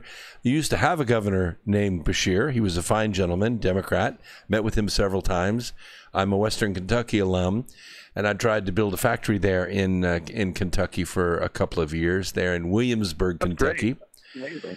And I know the guys over there in Frankfort. They have what we call the Golden Triangle, which is Louisville, Lexington, and Frankfort is where most of the state money is spent. And there's a lot of power in this state. It goes way, way back. It's one of the original 13 colonies, and it has a great heritage, especially Eastern Kentucky. So to see this kind of irregularity, I mean, I can see 2,000 or 3,000 people saying, well, you know what, I'm not even going to vote for governor. But 120,000 people not voting for governor, they check off all the other boxes on their ballot and leave that one blank. That makes no sense to me whatsoever. You're right. Now, after hearing you express it like that, it really doesn't make sense. It kind of rubs me off the wrong way because, I've been all over the state of Kentucky as well. When I was in high school, I was a part of my high school's forensics speech and drama team. That's what we called it. Not like forensic science. It was just called that for some reason that I am unaware of. And every Saturday, I'd go to different high schools in all the areas in Kentucky, competing and meeting all these people. And they were decent folk who were really involved in their communities Sure. and really wanted to see good in their communities. And it's weird hearing that either 120,000 people didn't vote or 120,000 people did vote and some shady stuff happened. Well, I'm not making any accusations, but I'm a statistician, and I can tell you it's very irregular. I mean, the odds against this are in 10 to the 50th to 1 that 120,000 people would vote an entire Republican ticket, which is obvious what happened statewide, and just leave the governor's vote blank. That makes no sense to me. I do not see that happening. Do you think it has anything to do with the younger generation potentially not voting? No, I don't think that's it. I think mostly if there is any effect in the state of Kentucky, it's the teachers' unions. Teachers' union contract with the state was disrupted under the previous governor, and Governor Bevins tried to put that back together, and the teachers union in the state of Kentucky didn't like the way he was putting it back together. Evidently, some of the union members were not being represented correctly in his council, and so the teachers kind of had a bone to pick with him. But I doubt very seriously that they could command 120,000 votes in the state. Maybe 2, maybe 10, at the very most 10,000, but not 120,000. I doubt it very seriously. Yeah. I mean, that's something I'd have to definitely do more research about. No problem. Hey, I really appreciate your call, and good luck up there. I hope you graduate with honors and change the world. Oh, certainly. Thank you so much. I appreciate it, and good luck with your future endeavors as well. Thanks. No problem. Thanks for the call. All right, we will. Let's have a good night. All right, you too. Let's finish up with Hong Kong really quick because this is an important thing. Thanks, Piper, in the chat room talking about her concern for the Hong Kong people. And there's a shortage of pictures coming out of Hong Kong, but the pictures that are making their way out are not good. By the way, this is a bipartisan bill in the Senate. Rubio and a Democratic co-sponsor, who is Senator Ben Cardin, have garnered broad bipartisan support for their bill.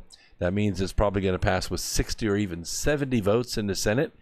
And this is going to make for a swift vote. I mean, they're not going to have any problem. Mitch McConnell's going to go ahead and approve this really quickly. It's going to make it into the committees of Congress, I would say, before Thanksgiving.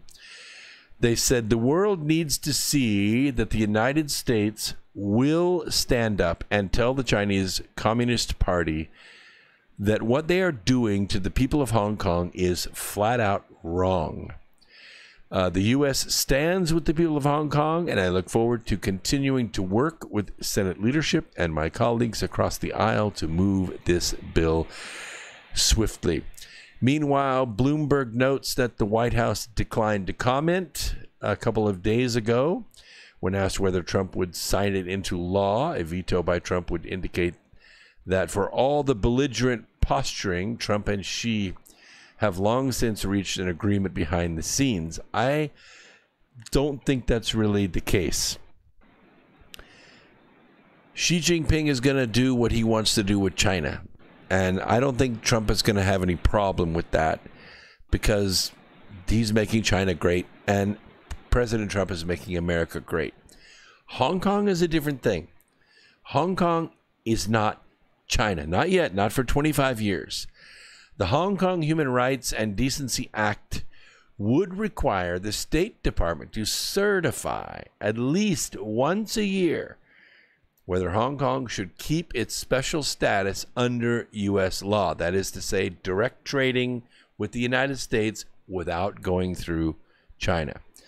Now, you know that these protests started over a law that China had passed that would allow them to extradite people who had not been convicted but accused of crimes in Hong Kong. This is a big deal Because you could be accused of a crime, extradited out of Hong Kong. Guess what you're never going to see again?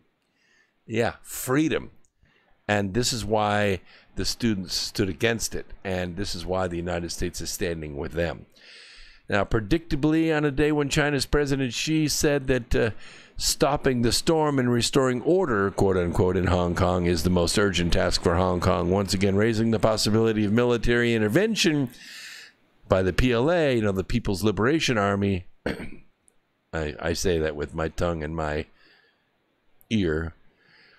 There are two questions, and here's what they are. First, what does resolute mean? What does resolute mean? What kind of measures are they going to take? And second, would it be easier now to pick a fight, or would it be better to wait a little while?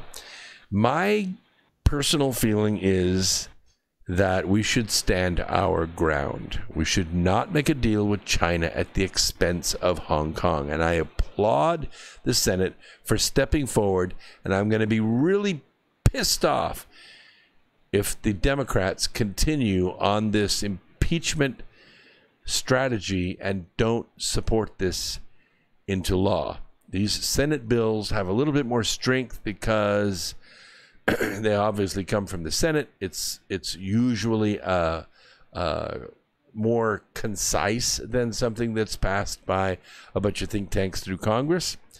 However, what Congress can do is put this into committee, load it up with amendments, and then it doesn't look anything like what it did before. Case in point would be the Defense Authorization Act or the Defense Budget Act. Senate may say, oh, yeah, we want to do this, this, and this. Send it to the Congress, and guess what gets loaded on it? Yeah, so much pork, it makes you choke. And it comes back at 1.2 or 1.5 or 25 billion, zillion, trillion. And guess what? They hold the president hostage. He can't supply his troops. He can't get the military back up to par. He can't get his infrastructure. He can't get his wall, and not without paying the ransom. That's got to quickly come to an end, and it can in November. All you have to do is go out and vote. And I think it's going to be impossible to get people like Pelosi and Schiff and them out because they control their districts, and there are no Republicans that live in those districts. And I just don't think another Democrat is going to come forward and challenge them because they'll end up dead. Here's the thing, people. China's never won a battle outside their borders. Never happened. Ever. Not for thousands of years. They wouldn't win this one either. But if they're given more time to develop things like hypersonic missiles, orbiting, targeting, and attack methods, sophisticated cyber weapons, then fighting them later will be more expensive. I didn't say they would win, but it would certainly cost more in lives and money if we wait. You should be prepared. Make sure, as I'm saying, keep your tank full. You drive somewhere, top it off when you come home. Make sure you have food and water stored. Make sure you have cash. Small bills, 1s, 5s, 20s. Don't have 50s and 100s. Have silver, coins, bars, stuff like that. Gold if you can afford it. If you can't, don't worry about it. Silver and cash will get you by. And watch your eyes, because that bomb is in play. All right, we got about 4 minutes in this segment. I want to talk a little bit about Venice. I don't mean Venice, California. I mean Venice, Italy. Venice is flooded again. Do not fall for the standard "my dog ate my homework" excuse for these desperate politicians and administrators who want to dodge their responsibilities while simultaneously attracting media sympathy and aid money for climate change. Don't do it, okay? Yes, it's flooded again, but it's not climate change.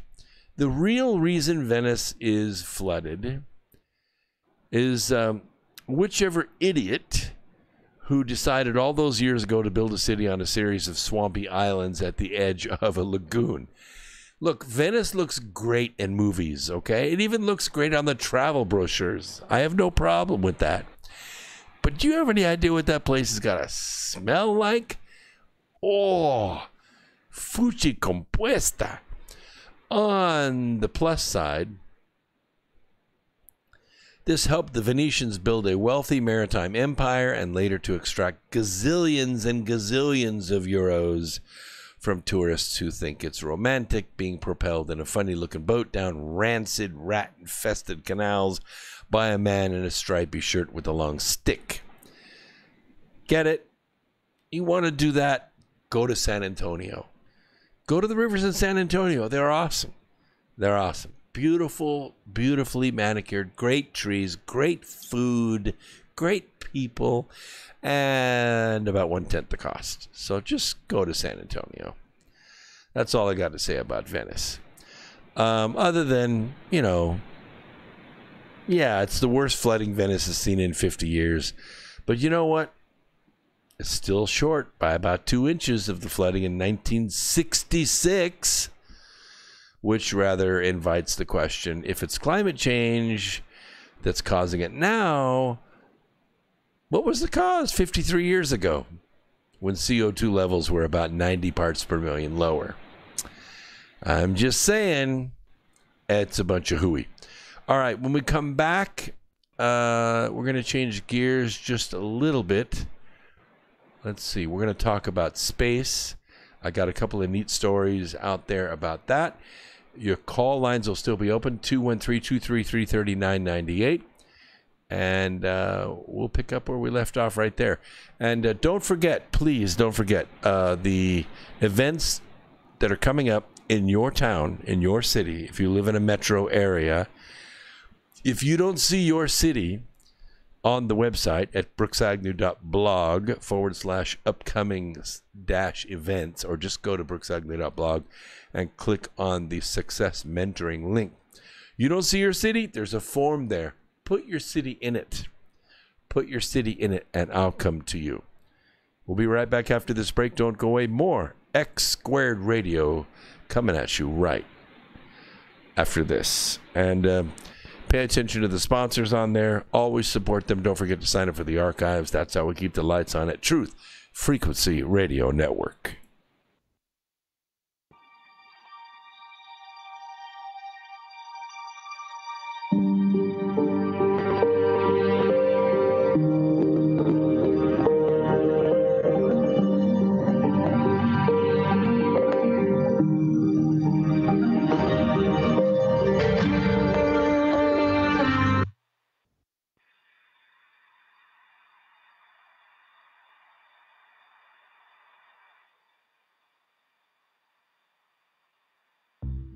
Censorship and regulation is becoming an ever-growing problem in today's modern media.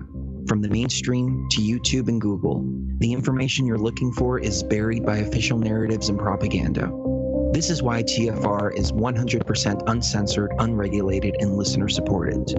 The shows on TFR are not micromanaged by the station, and our hosts are free to speak their minds however they please.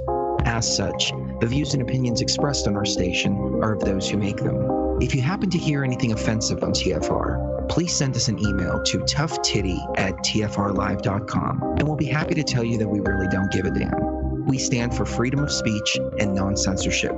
If you also stand for free speech, you can go to tfrlive.com/signup and sign up for a TFR supporter pass and help us in our mission to keep the airwaves uncensored and unregulated. TFR Live, your uncensored and unregulated protection from the Ambassador's Ukraine testimony. Reaction to President's pardons. I'm Evan Haining. More impeachment testimony is coming this week, including that of Ambassador Gordon Sondland. He has to address new information that has come to light about his conversation with President Trump, a call that followed the president's conversation with the leader of Ukraine. On CNN's State of the Union, Democratic Senator Chris Murphy commented on Sondland's recent amendment to his first testimony that had been delivered behind closed doors. Gordon Sondland clearly didn't tell the truth in his initial testimony, and I don't know why he decided to ultimately come clean about the fact that they were engaged in an extortion campaign, but he did so. And I think over the weekend, Mr. Sondland has to decide whether his primary loyalty is to America or whether his primary loyalty is to the President of the United States. Well, 2 days after President Trump pardoned 2 Army officers accused of war crimes in Afghanistan, Defense Secretary Mark Esper expressed confidence in the U.S. military's justice system and its ability to hold troops to account. We have a very effective military justice system. I have great faith in the military justice system. Our soldiers, sailors, and airmen and Marines are trained from day one about the laws of armed conflict and how to conduct themselves during wartime. And I think that's proven itself out in decades of war and in various situations. In Hong Kong, that's police tear gas being fired at demonstrators as violence escalated in confrontations that had begun as pro-democracy protests. This morning, an enormous cloud of black smoke hangs across Hong Kong's iconic skyline. Smoke from fires protesters set to stop riot police from entering Polytechnic University.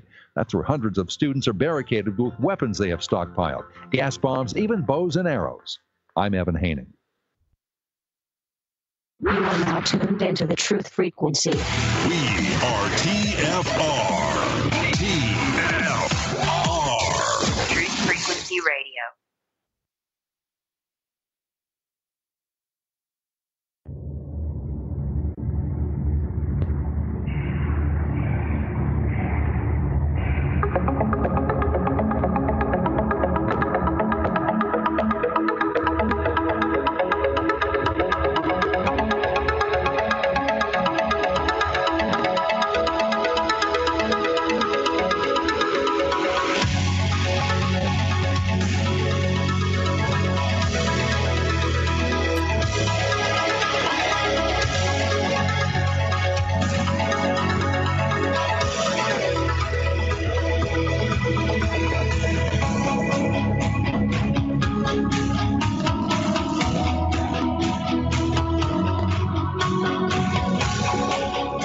Okay, welcome back. Final hour, X Squared Radio tonight in the America Free Radio studio, part of the Truth Frequency Radio Network, where the Truth Freaks hang out, and we're not afraid to let our Truth Freak flag fly. Interesting conversation going on in the chat room. They're talking about the Smith-Mundt Act. It's interesting how this worked. 1943.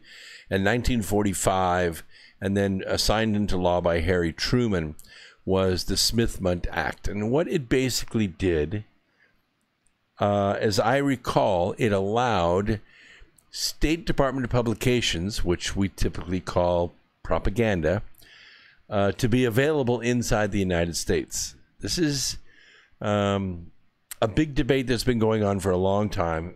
It was signed into law basically to combat communist information that was being put out by Congress. I don't know how to put it any other way. Congress was accused of being full of Reds, which we, in those days, we called communists Reds. And it wasn't actually politically correct in those days. McCarthy and McCarthyism was excoriated during the time because investigations were turning out that people had communist educations, communist papers, communist leanings, communist communications. And you recall we were entering an era called the Cold War. During the Cold War, there was a lot of informational war that was going on back and forth. But most of the State Department's activities were done outside the country. They were like Radio Free America and, broadcasts going into Eastern Europe trying to get to them with some real news so that they just didn't have Soviet propaganda all the time. And then when 9/11 happened, a very strange and well-crafted piece of legislation was put into place. It had been crafted probably about 20 years before 9/11. We really, or 2011, or 2001, we really didn't know about it until President Bush, we were all on our knees and quite frankly had been punched in the gut pretty well. Most of the people I knew were vacillating between incredible sadness and incredible rage. Even inside the same day, they would have these strange emotions. And in that condition of weakness, the National Defense Authorization Act was able to put back in place the restrictions on this. And then when Obama became president, he put an amendment onto it, which passed right away. He had the White House, and he had the House, and he had the Senate in his first 2 years. And this is one of the things that he put in place was the ability to use propaganda inside the United States. And I don't mean foreign propaganda. Well, it could be from Brussels, but it was State Department propaganda that was used inside the United States against us, against us. And that's still in place. It's still in place. And I think my feeling is that it needs to be repealed. It needs to be done away with. Piper brings up a very good point about this, and I wanted to bring that to your attention. Lots and lots of people in the chat room. MG, Matrix is there. Truth Frequency News is actually in my chat room. Wow, this is really great. On YouTube, Cletus is there. Very good points. Thank you very much, Cletus. I want to comment on David Lewis Anderson's work on manipulating time within a 6-foot diameter sphere.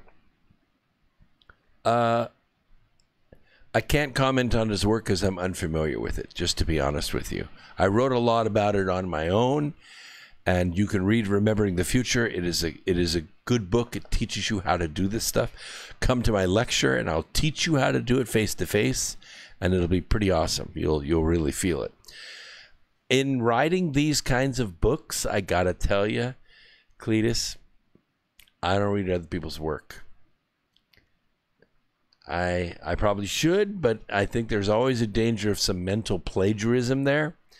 And so I just don't read other people's works on it. I intuit my own stuff. I do my own technical research, and I don't read other people's stuff on it. So I'm sorry I can't comment on David Lewis Anderson's stuff. Just to be honest. All right, let's talk a little bit about China's launch. China launched 6 remote sensing satellites into orbit with 2 launches inside 3 hours from sites inside of North China. This is very aggressive. You know, it takes a lot of money to get a launch engine, and there's a lot of insurance that goes with it. And when you put a satellite in there, you know, there's a big risk. All this work could end up burning up in the atmosphere or being lost or going dark once it gets into orbit or banging into something else out there. To put that many satellites in 2 launches, you have a project. Well, the commercial Kaijiao 1A, which is the solid rocket lifted off from a transporter erector launcher at the, looks like the Jiuguan Satellite Launch Center, Northwest China. The payload was the Jilin 1, the Gaofen 2A, the Optical Earth Observation Satellite for Changguang Satellite Technology Company, a commercial offshoot of the state-owned Changchun Institute of Optics. I guarantee you they're not looking at stars. The 230 kilogram satellite has a full color resolution of better than 3/4 of a meter. That's this much from 140 miles up. That's really crisp. We have stuff that can read down to a meter. We don't divulge it to the general public. Congress filed a lawsuit against the Pentagon a couple of years ago because they wanted access to this information, and the Pentagon wouldn't release it. They would give them 15-meter resolution, which is about the size of a Ford pickup truck or a little bit bigger than that, but not the 1-meter stuff. And Congress was mad that they couldn't get the resolution, but Pentagon said, well, you know what? You don't have any business looking that crisp, so we're not going to give it to you. That was the argument. So now China has one up there that can do 3/4 of a meter, and it can do a swath of about 40 kilometers to that clarity. 40 kilometers, that's about 30-something miles. And that's quite the swath. It doesn't take long to stitch together a few passes around the planet, and you can stitch together high-resolution stuff. And this is what they did on the moon, but now they want to do it on the Earth. China developing its Earth observation capabilities both on the national level and on the provincial level. It gives everybody concern. Space industry analyst at Euroconsult is concerned about this.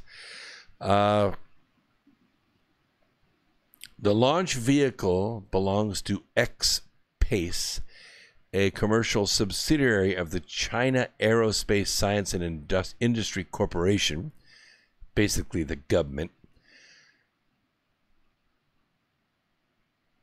Let's see, Long March 6 is going to make its third flight. Second Chinese launch of the day took place at Taiwan Satellite Launch Center, northern China, just after midnight local time there, or Eastern time, I'm sorry.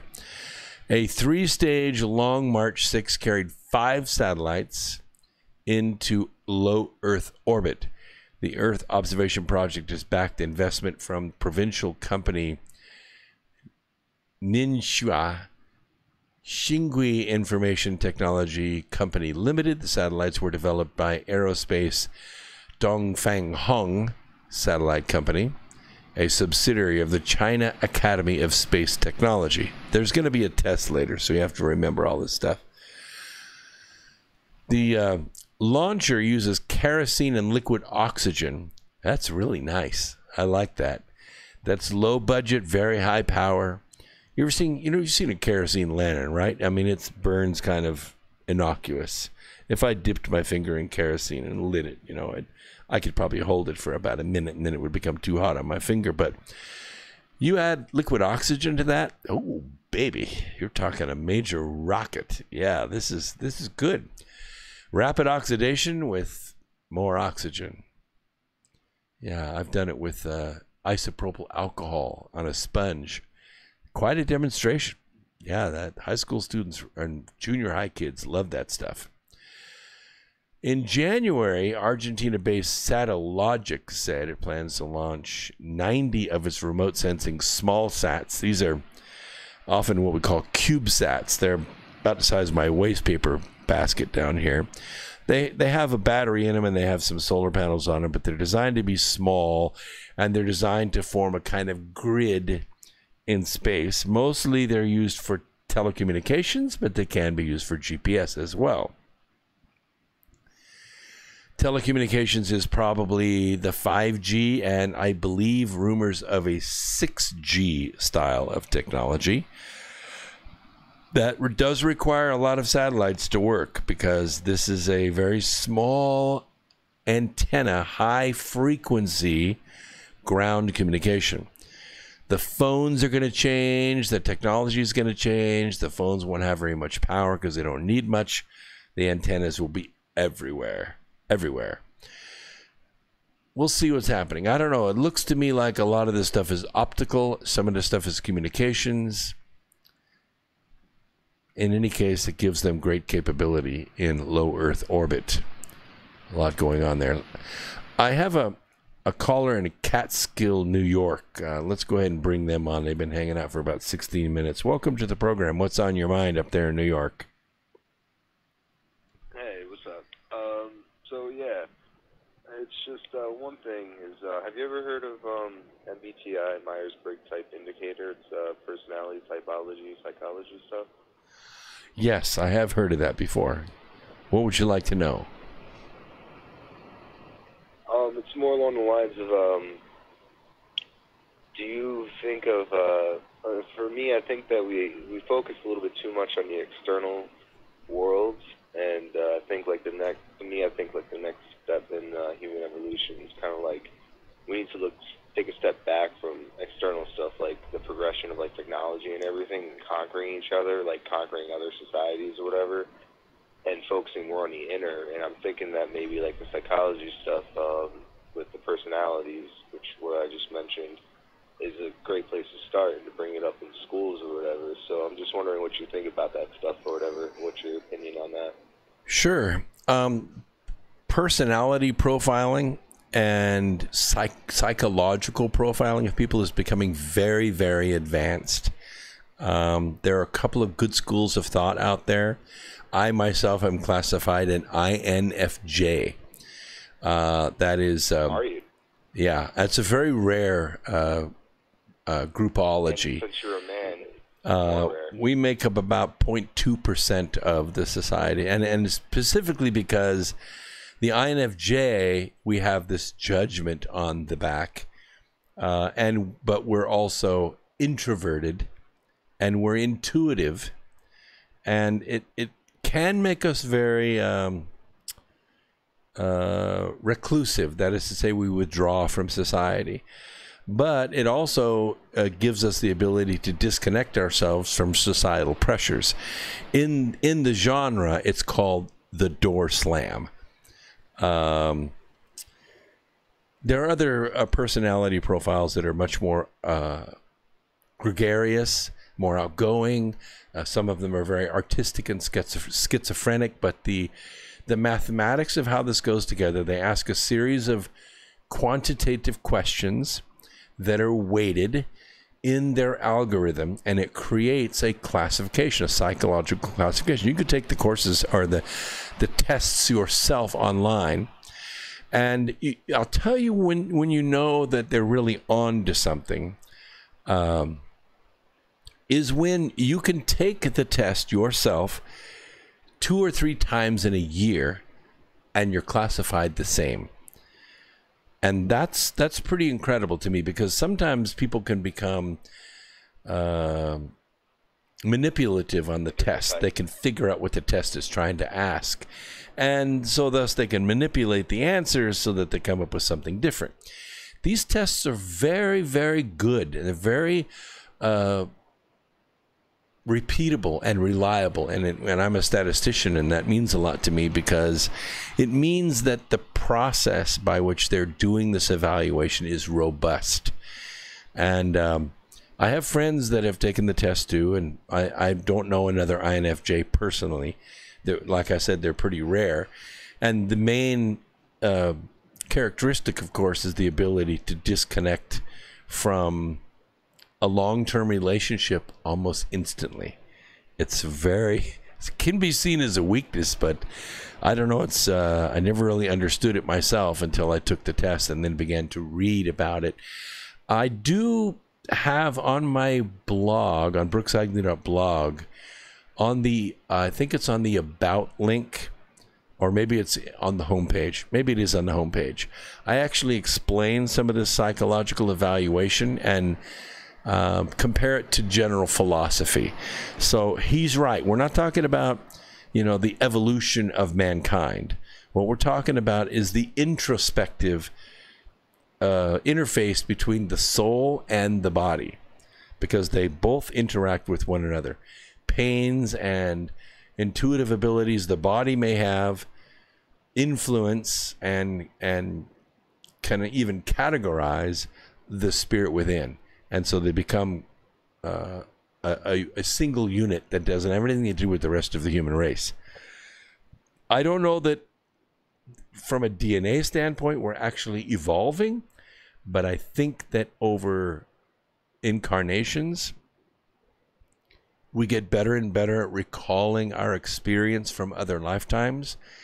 Not the whole thing, like I was a bricklayer in Egypt kind of thing, but the experience that we have, the pain or the love or the loss or the success that we have from previous lives, we bring that forward, along with skill sets like music and mathematics and architecture and the ability to interpret the third dimension. We bring that with us, and it gets better and better and better over time. That is not a human race thing. That is a human soul thing. Does that answer your question? Well, yeah, actually, I've been studying this stuff for about 10 years now. I just stumbled upon a guy who's about 34 or whatever. I think he's on YouTube. His name's C.S. Joseph, and that's the YouTube name. And what you were talking about before about people sometimes people can take the tests that you're talking about and come up with different personalities, like not manipulating, like they just naturally. And here's the thing. the C.S. Joseph guy brings in more Carl Jung and Sigmund Freud Sure. theories of, like the ego, the superego, the unconscious and subconscious. And so basically, if you're an INFJ, which you're like, actually, if I'm not mistaken, you're like, I think you're 1% because you're a male. You're more rare because usually it's like 60% females in the world are feeling types, which is what the F stands for, and 60% of men are thinking types. So when you come across an INFJ male or an ENTJ female, it's even more rare to have. So Yeah. you're even more rare. But yeah, you're like 2% of the population, and actually, there's a lot of good scholars and philosophers throughout history that were INFJs and that. And also, my type's an INTP. And me and you, actually, the INFJ and the INTP are a golden pair. Same with the INTP and the ENTJ. So we work well together.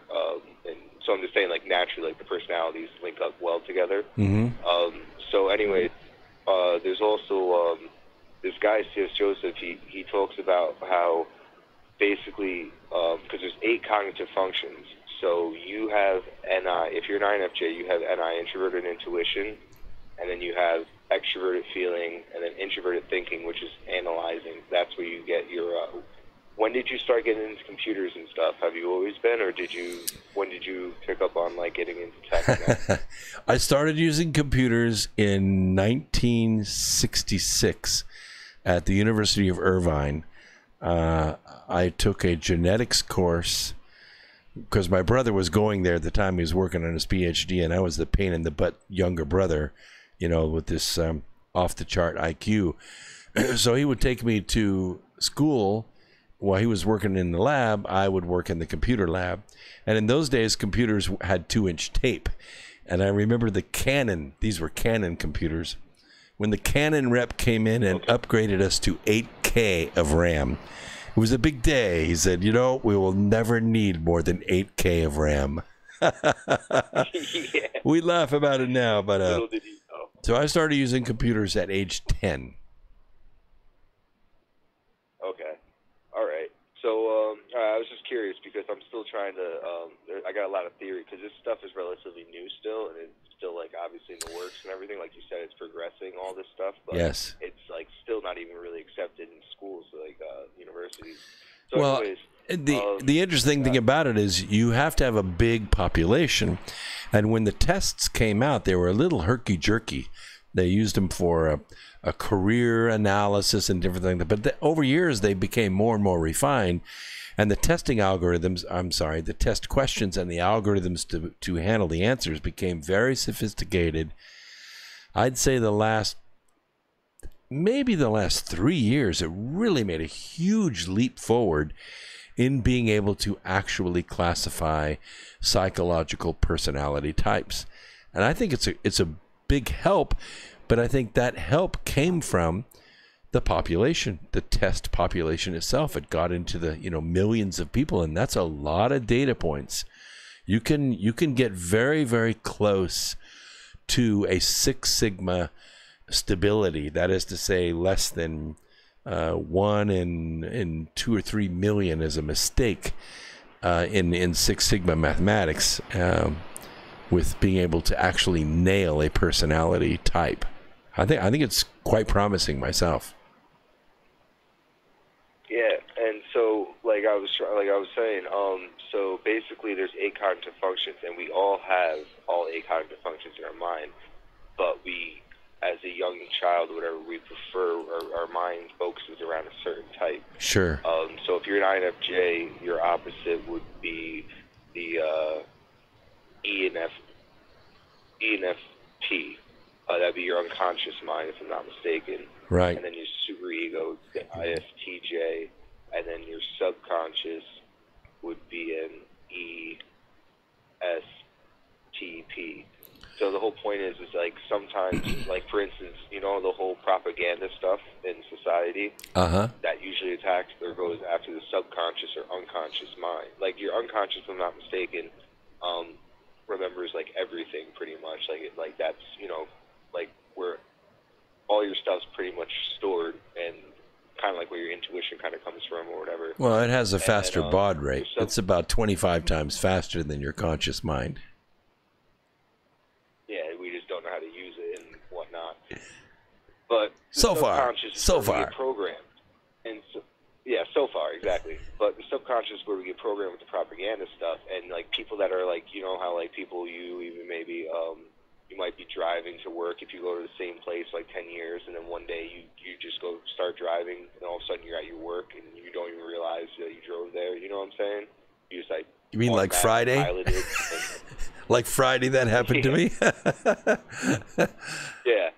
So that's your subconscious, and a lot of people are programmed because society's so well organized, you know what I'm saying, that people are so used to just going about their day, and some people might actually get stuck in their subconscious from all the years of school and everything. This is the theory that I have. But anyways, the point is that you might take the test one day and you're in your ego, your regular personality, and then another day you might be really stressed out. You might be in your unconscious state. Like this one kid, C.S. Joseph, that's doing a study. He believes that when you drink, whenever you start getting drunk, you start to get into your unconscious state. And that's why you become more unstable. Yeah. So Well, like, the superego takes a nap when you start drinking. Yeah. And well, in his theory, we got the ego, the unconscious, the subconscious, and the superego. Yeah, well, the superego is your conscience, you know, kind of keeps you on the straight and narrow. And the ego is kind of like the rider of the horse, and the horse is the id, or the subconscious mind. Well, okay, so for what this guy is bringing up for his theory, because he's got a new theory that's going around, and he's saying there's 4 sides of the mind. There's 4 different personalities that everyone has. And I'm kind of agreeing with this whole thing. I think that he's pretty much spot on. So, like I said, he's bringing up something new because he's bringing in Carl Jung, Sigmund Freud, and... I want to talk a little bit more about this. I got to take a quick break. Let me put you on hold, and don't go away. We're going to hit the break, and we'll be right back after this.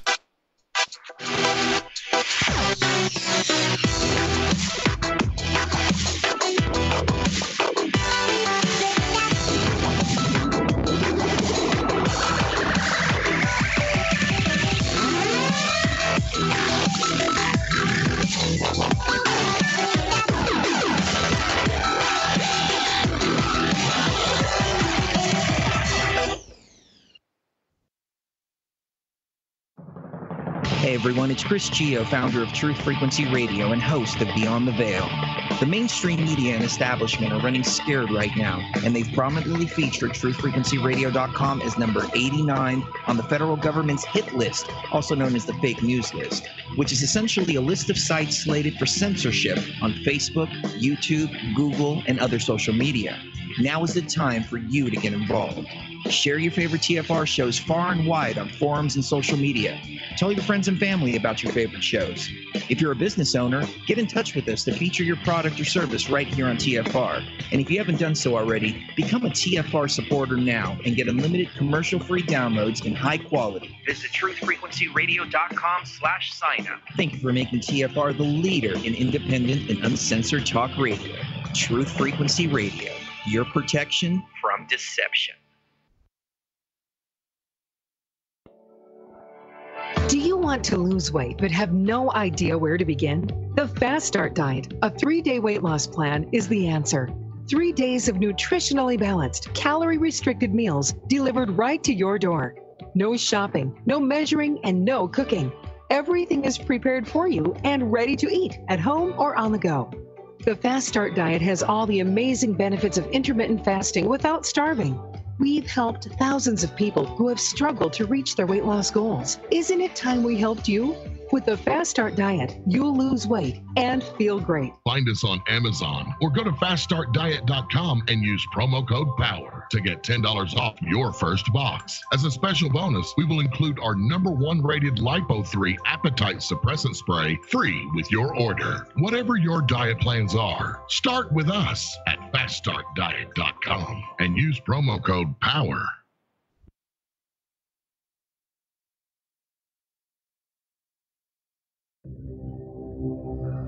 We exist in the security and comfort of our worlds.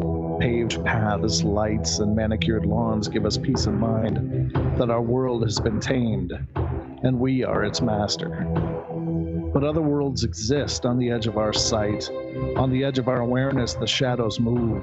The woods fill with the unblinking eyes of the nightmares our ancestors warned us about. Some of us have stumbled into these forgotten realms, whether on purpose or completely by surprise. I'm Brent Thomas. Join us on the Paranormal Portal Friday and Saturday nights from 10 p.m. to midnight Pacific Standard Time as we journey into the world of the paranormal phenomena. Enter the Paranormal Portal if you dare.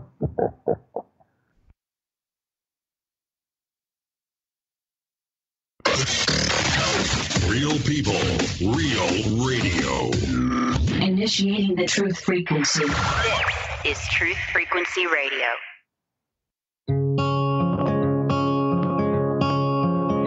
I've been waiting for this moment since my first breath in. Never would have thought I'd be afraid to begin, but here I am, the edge of the water, wondering if I can swim. Never seem to notice all the days pass through, but in this final moment, I'm still chasing the truth. I want an explanation why I can't stay here forever in my youth. And if I press on, will you wait? Will you wait for me forever? Or would it be wrong to ask you to come with? Tell me, will you wait? All right, welcome back. Final segment, X Squared Radio on in the America Free Radio studio, part of the Truth Frequency Radio Network.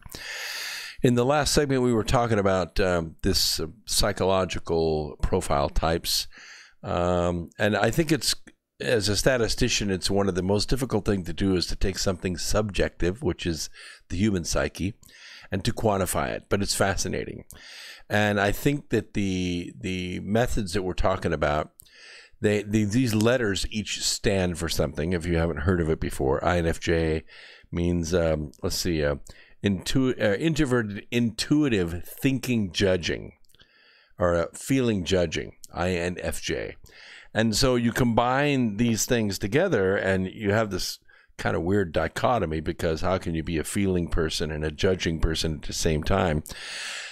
Because the judgments come pretty quickly. That's where the door slam comes from. It's the ability to change gears on the fly is very rare in the personalities, like the guest, the caller, saying, about 1% of the population, and most people have some form of expressed extroversion.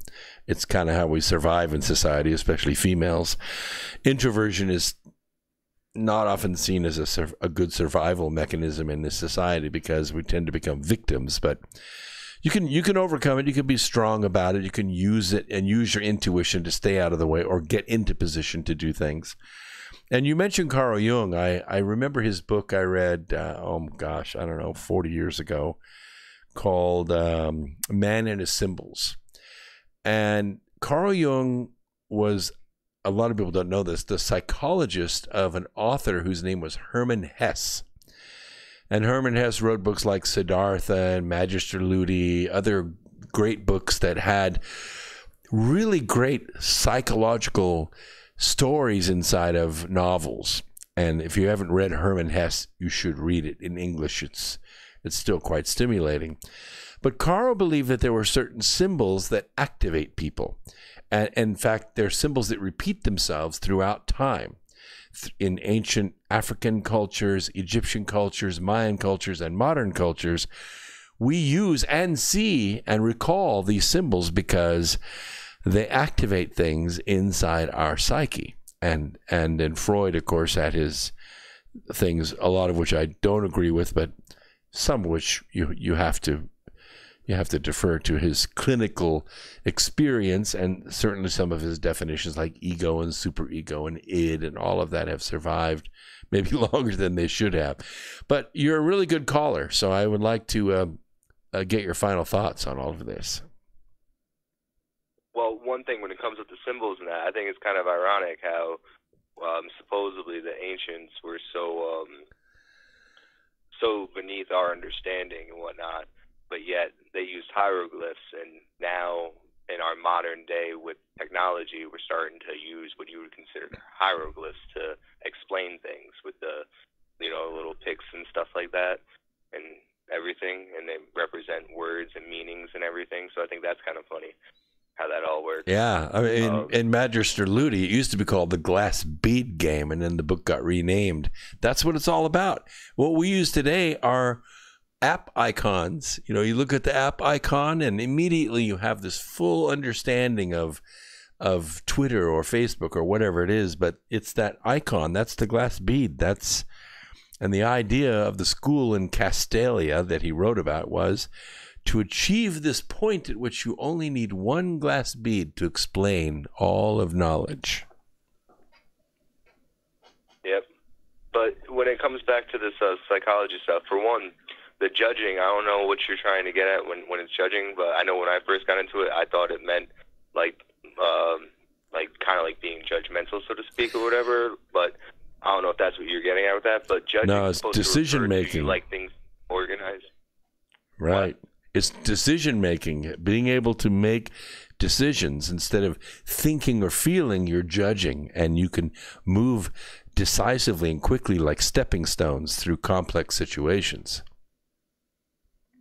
Yeah, and the other part about it is you like to usually have things organized, orderly, and like you said, you like to have things kind of closed in a way. Like the INFJ is one of the personalities of the judging personalities that actually does like to keep things open.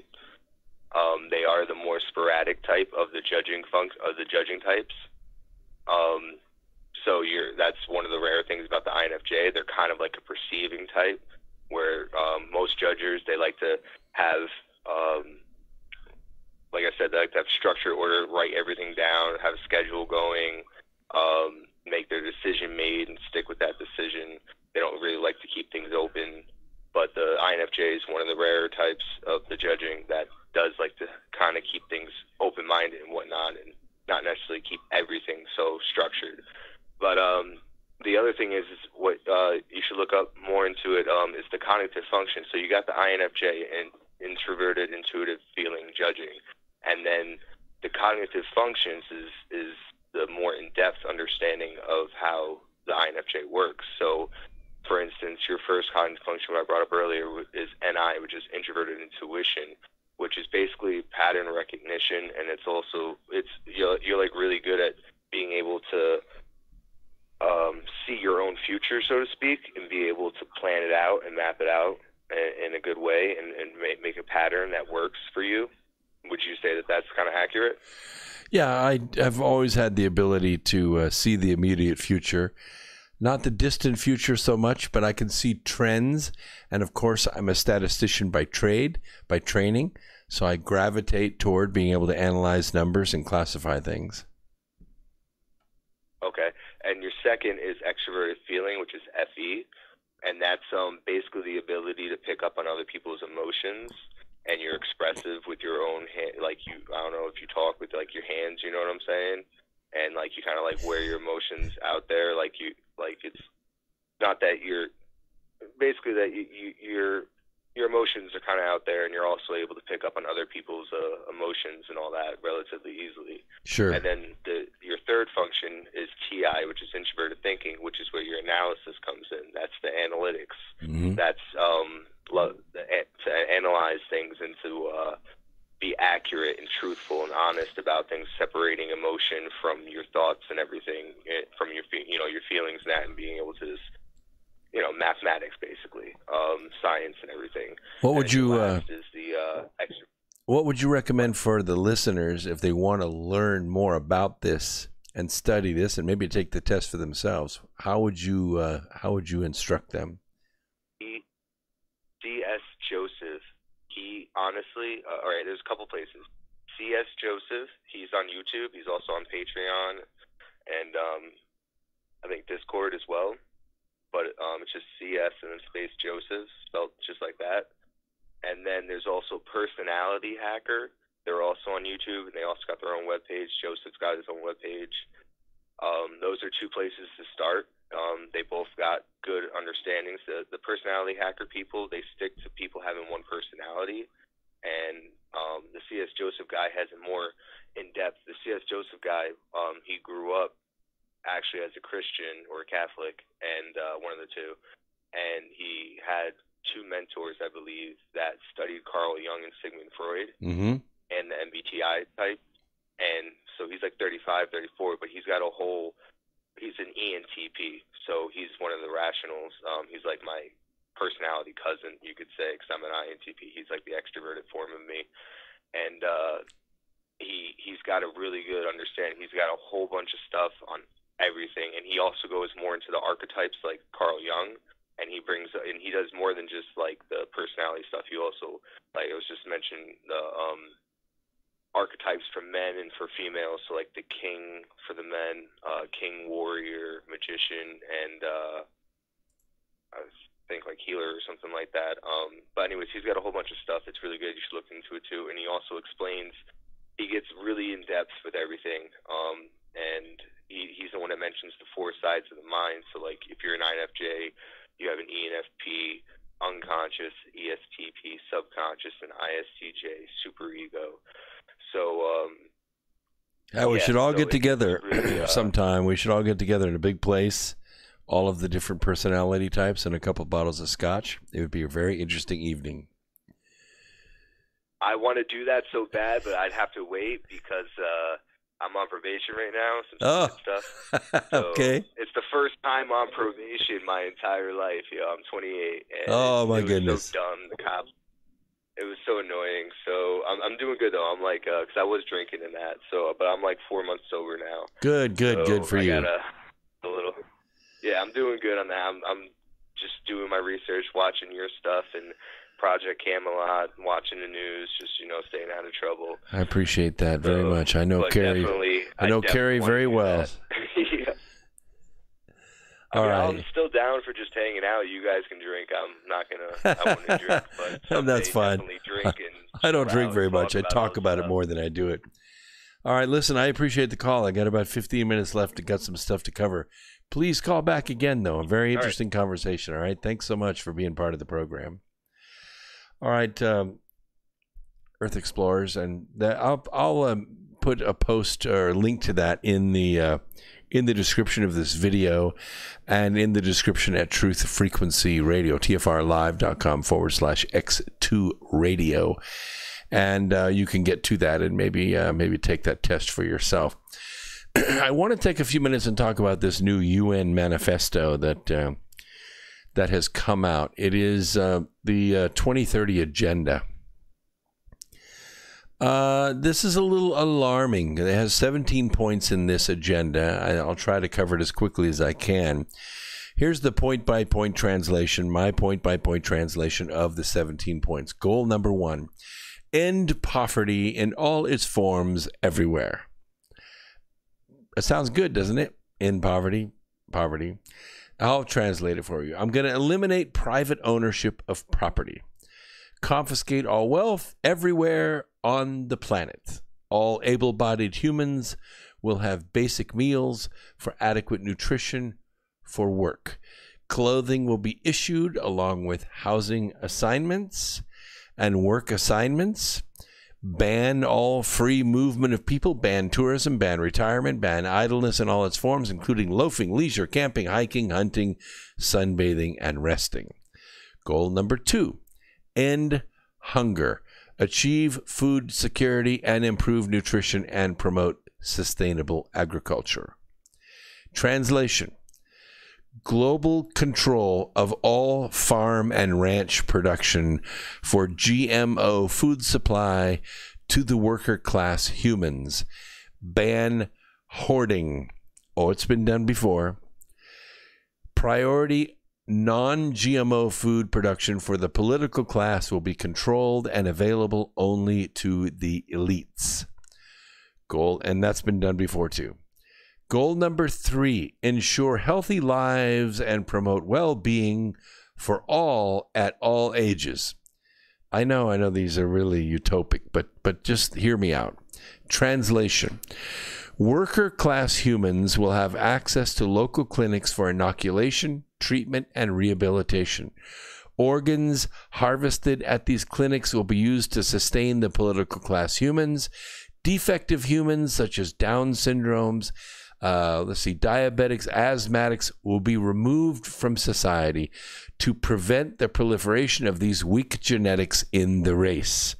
Forced birth control will be administered so that only the best genetics will be permitted to reproduce. What, you never heard of eugenics before? Goal number 4, ensure inclusive and equitable quality education and promote lifelong learning opportunities for all. Translation. Global curricula, testing, and classification of workers by aptitude and intelligence will be implemented. Regional clusters will be established, focusing on the resources available in that region. People identified as valuable for certain fields of study will be relocated to the appropriate cluster for lifelong utilization by the community. Sounds a little like Hunger Games, doesn't it, to you? Goal number 5. Achieve gender equality and empower all women and girls. You notice the men are not mentioned there, right? Translation. Criminalize Christianity. Marginalize heterosexuality. Demonize males and promote the LGBT agenda everywhere. Ban gender nomenclature on all official documents. Open sexualization of children will be encouraged while completing the process of global government dissolution of the official union of one man and one woman as marriage. They're well underway. Goal number 6. Ensure availability of sustainable management of water and sanitation for all. Translation. Seize control of the world's water supplies, including rivers, lakes, ponds, rainwater, and glaciers, for the express purpose of sanitation and redistribution to human communities. Ban recreational boating, diving, or private containment of water. Goal number 7. Ensure access to affordable, reliable, sustainable, and modern energy for all. Translation. Consolidate humans to mega cities where energy is available. Ban all rural residences. Ration energy to each person. Ban all shanty and off-grid human activity. Ban all migration, refugees, and camping activities. Ban tourism and unnecessary travel. And above all, ban private vehicles. Goal number 8. Promote sustained, inclusive, and sustainable economic growth, full and productive employment, and decent work for all. Translation, and you're going to love this one. Ban homelessness by requiring everyone to move off the streets and into government barracks.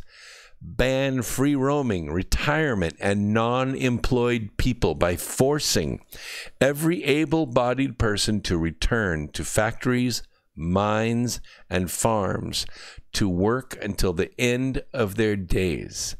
Regulate small business out of existence with government-mandated minimum wages that bankrupt entire sectors of the economy. Force employers to meet hiring quotas of LGBT workers while mandating wage tiers under a centrally planned work economy dictated by the government. Destroy free market economics and deny permits and licenses to those companies that don't obey government dictates. Number 9, build resilient infrastructure, promote inclusive and sustainable industrialization and foster innovation. Translation: put nations into extreme debt with the World Bank. Establish auto payments by confiscating all the surplus of every nation to feed the ruling class and to maintain their luxury resorts and hospitals. Build mega factories complete with on-site housing, health clinics, and food service to ensure every person is working. Goal number 10, reduce inequality within and among countries. Translation: ban the retirement class. Dissolve all nonprofits, foundations, credit unions, and private banks. Confiscate all 401k, retirement funds, pensions, and savings accounts for redistribution to the central bank. Force all non-government residents into work camps or factories with government-issued clothing, housing, healthcare, and food services. That's how you eliminate inequality. Hate to tell you. Goal number 11, make cities and human settlements inclusive, safe, resilient, and sustainable. Translation: ban all gun ownership by private citizens, concentrating guns into the hands of obedient government enforcers. Criminalize living in most rural areas by instituting Hunger Games-style protected areas, which the government will claim are owned by the people, even though no people are allowed to live there. Force all humans into densely packed, tightly controlled cities where they are under 24/7 surveillance and subject to easy manipulation by government. Number 12. Ensure sustainable consumption and production patterns. Translation: total control of the production and consumption of fossil fuels and electricity, with priority given to government leaders and facilities. Use social influence campaigns in TV, movies, and social media to shame and incarcerate people who use excessive gasoline, water, or electricity, or for non-approved purposes. Goal number 13.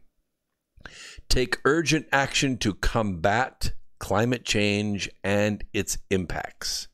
Translation: set energy consumption quotas on each human being and start punishing or even criminalizing lifestyle decisions that exceed energy usage limits set by governments. Institute total surveillance of individuals in order to track and calculate their energy consumption. Ban private vehicle ownership and force the masses onto public transit where TSA soldiers and facial recognition cameras can monitor and record the movement of every community. Number 14, conserve and sustainably use the oceans, seas, and marine resources for sustainable development.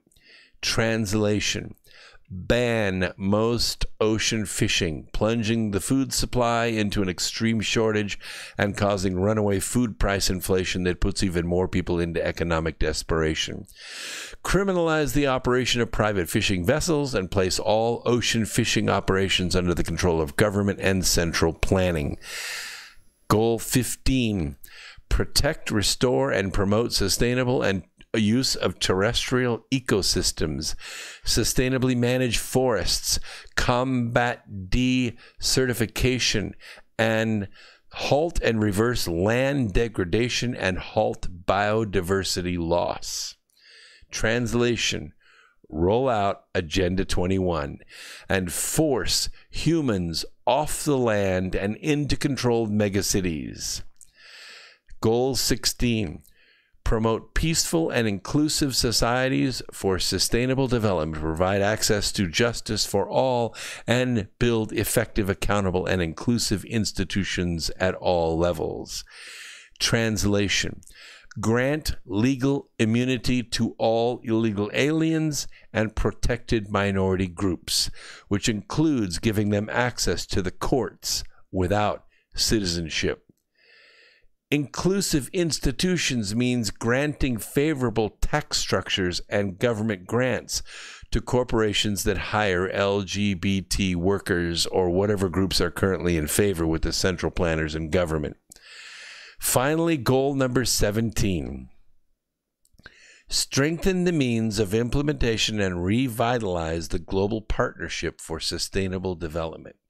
Translation: enact global trade mandates and enforcement actions that override national laws while granting unrestricted imperialism powers to companies like Monsanto, Dow Chemical, R.J. Reynolds, Coca-Cola, and Merck. Pass global trade pacts that bypass a nation's lawmakers and override intellectual property laws to make sure the world's most powerful corporations maintain total monopolies over drugs, seeds, chemicals, and technology. Nullify national and state laws and demand total global obedience to trade agreements authored by powerful corporations and rubber-stamped by the UN. And the UN document says, and I quote, "We commit ourselves to working tirelessly for the full implementation of this agenda by the year 2030. I got news for you, Earth Explorers. They're going to need an army. They're going to need to disarm every human. They're going to need to control all education, all press, travel, speech, and entertainment. They're going to need to control all health care, all the currency, all the communication, including the internet. The UN is planning nothing less than global government tyranny that enslaves all of humanity while calling the scheme sustainable development and equality." 1984 has finally arrived, and of course, it's all being rolled out under the fraudulent label of progress. This is X Squared Radio, part of the America Free Radio studio on Truth Frequency Radio Network. My name is Brooks Agnew, saying peace, Earth Explorers.